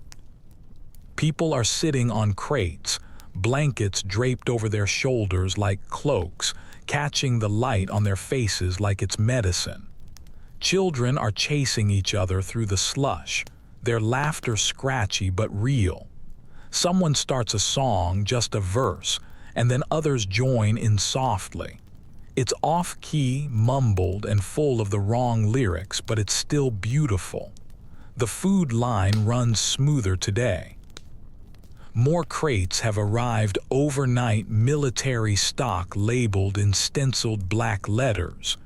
Dried lentils, oats, salted meat of questionable origin.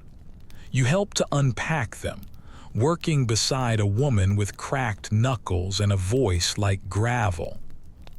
She tells you she used to work in a sewing house, making corsets for rich ladies who couldn't breathe and paid extra for it. Now she stirs soup for strangers. "Better job," she shrugs. "People appreciate it when they're hungry." Back inside, the shelter feels different. It's not any warmer, though the bricks by the fires are working better now, but it feels lighter. There's movement and conversations. A toddler near the fire says a full sentence, and everyone claps like she's just cured frostbite. And then comes the news. A runner from the post station, an actual messenger in uniform with his boots covered in road salt, bursts into the warehouse with a stack of notices. He's red-faced and wild-eyed, like he's just sprinted through 4 miles of snow, which he probably has. He unrolls a paper and pins it to the central crate wall. People gather around and start to whisper. You push forward with Tom until you can read the ink. Gas service to be restored within 1 week, weather permitting. You just stare at the words. You stare. Your mind trips over the sentence like it's a dream that's been written in capital letters. Gas, heat, cooked food, warm water, light. The crowd erupts, not in cheers, but in a collective sound of disbelief. A noise like hope realizing it's allowed back in the building. Tom reads it twice and then turns to you. 1 week, you nod. If the weather holds. They clutch the kettle on their hip like it's a baby. She might live to see the good days. You spend the afternoon helping to build more fires. There's an effort now to dry everything, blankets, coats, boots, stringing them up over crates and ropes like laundry lines. Someone pours water over their hands just to feel the difference between cold and cold that doesn't bite. Even Miss Lillian cracks a smile. She has found a chair that someone dragged in, and she's sitting in it like it's a throne. "I knew I'd outlive this storm," she says, sipping some broth. "I'm made of gin and spite." No one doubts her. That night, you sit with the group in a tighter ring than usual. No one is as bundled up. The fire is burning steadily, the brick beneath your feet is pleasantly warm, and the air no longer feels like an enemy. Tom starts telling stories, real ones, made-up ones, and ones that are half-remembered from books. The one about the woman who married a baker just to get free bread. The one about the rat who learned to ice skate. And the one about the three brothers who survived the winter by hiding in the walls of Buckingham Palace. True story, Tom insists. They still live there under the floorboards. They eat the crumbs from the royal dinner table. You add your own story about how you once tried to cook rice using only candle heat and it ended up as something that was closer to glue. Everyone laughs. Even the coughing kid wheezes a little chuckle. Then comes the quiet. It's not solemn or fearful, just peaceful, the kind of peace that comes when you've been through the worst and it didn't kill you. You lie down on your blanket. The ceiling above you drips occasionally from the melting icicles. A beautiful sound, like a clock ticking towards spring. You whisper into the dark, not to anyone in particular. We're almost there. And someone answers, maybe it was Elsie, maybe it was no one at all. Almost is enough. You believe them because tomorrow you might see more sun. Because tomorrow there might be a fire that doesn't come from scraps. Because tomorrow there might be a gaslight flickering back to life in streets that have forgotten what warmth even looked like. But tonight you have a blanket, you have soup in your belly, and you have people. It's not much, but it's enough.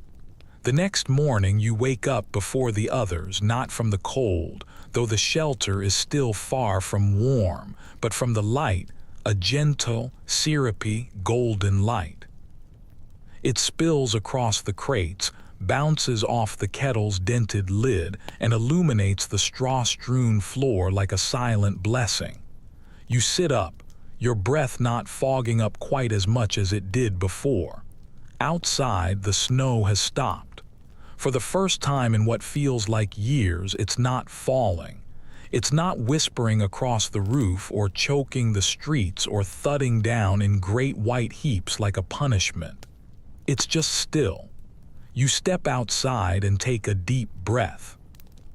The air is sharp, yes, but it carries something new with it. The faint scent of the river. Salt, mud, rot, and boats. It's utterly disgusting and absolutely beautiful. It means that things are moving again. The docks haven't unfrozen completely, but trickles of water are reappearing beneath the gray crust. You can hear the distant sound of someone hammering and the clatter of crates. It's human activity. You walk up the steps, your boots crunching on the path that volunteers have spent the past hour clearing, and you stand beside a fire barrel. It's been rebuilt with new coal, real coal from a shipment that arrived just before dawn. A man in uniform nods to you, his eyes red-rimmed but alert. "You from the warehouse group?" he asks. You nod. "You've done well," he says simply. "You held on. That's what it all comes down to, isn't it? It's not about heroism or grandeur, just grip strength, both mental and physical. You held on." Back inside, the group is stirring. Elsie is already up, crouched near a stove and gently rotating a pot of oats. "We've got proper rations today," she says, her voice low and steady. "Oats, beans, even a bit of dried fruit." Tom emerges from the blankets with their bed hair looking like a hedgehog and squints at the pot. "Is that raisins or mice?" "Don't push your luck," Elsie mutters, but she's smiling. The child with the worst cough finally eats a full bowl of food without stopping. Miss Lillian drinks her morning tea, real tea that's been brewed from actual leaves, and hums a tune that might be a lullaby or might be the national anthem in the wrong key. The light grows stronger by the hour. Volunteers, actual ones, not desperate survivors, arrive with clipboards and spare boots. A nurse shows up with a box of salve and a bag of bandages, asking about frostbite, infection, and who hasn't been seen yet. You raise your hand, so does Tom. Half the shelter does, honestly. She just nods and gets to work. When it's your turn, she unwraps your foot and frowns. Could have been worse, she says, dabbing your skin with something cool and tingly. Could still be. But it won't be, you ask. She hesitates and then nods. You made it. That night they run the gas line test. You all watch, clustered near the far wall, as a worker in a heavy coat turns a wrench on the main valve. The hiss is faint but unmistakable. A small pilot lamp flutters, and then, with a soft pop, a blue flame appears. You'd have thought someone had just lit the sky on fire. People clap, some of them cheer, some of them just start crying, which is somehow even louder. The first burner is designated for soup. The second is for boiling water. The third goes unused because no one can believe you get more than two. You stand near the flame with your hands out. The heat is immediate and real. It's not from burning paper, not from stolen chair legs or old ledgers or candle stubs. This is clean blue heat. You don't realize how much you've been shivering until you finally stop. Later, the gas lights along the outer wall flicker to life, tiny globes of golden warmth. You stare at them like a child seeing the stars for the very first time. Tom counts them under their breath. 1, 2, 3, 8 in total, 10 now. By tomorrow, the whole street, says a volunteer nearby. You walk through the shelter that evening and you realize what's different. No one is huddled in silence anymore. People are talking, not whispering but talking. They're having conversations about tomorrow, about what needs fixing, who needs a job, who lost what, and who might be going home soon if home still exists. You can hear laughter, honest laughter, not the brittle kind that masks panic, but real humor and real energy. Elsie sets up a small notice board and writes in charcoal, needs, clean water, more coal, bandages, baby shoes. Someone adds underneath, found, shoe, no baby. It's not funny, but everyone laughs anyway. Even the birds come back. You notice them perched on the roof beams, pecking at crumbs and cocking their heads as if they're shocked to find you all still alive. You envy them, but you also feel oddly equal to them now, survivors, whether winged or not. You sit down with your group, your tiny army of scavengers and storytellers, and pass around a pot of hot soup that's been made from real ingredients. It tastes like everything you've ever wanted: warmth, salt, stability, even joy. Tom sets the kettle down beside you and sighs. She made it. She, you ask. They look at you like you're mad. Of course she's a she. Look at her curves. You snort and clink your tin cup against theirs.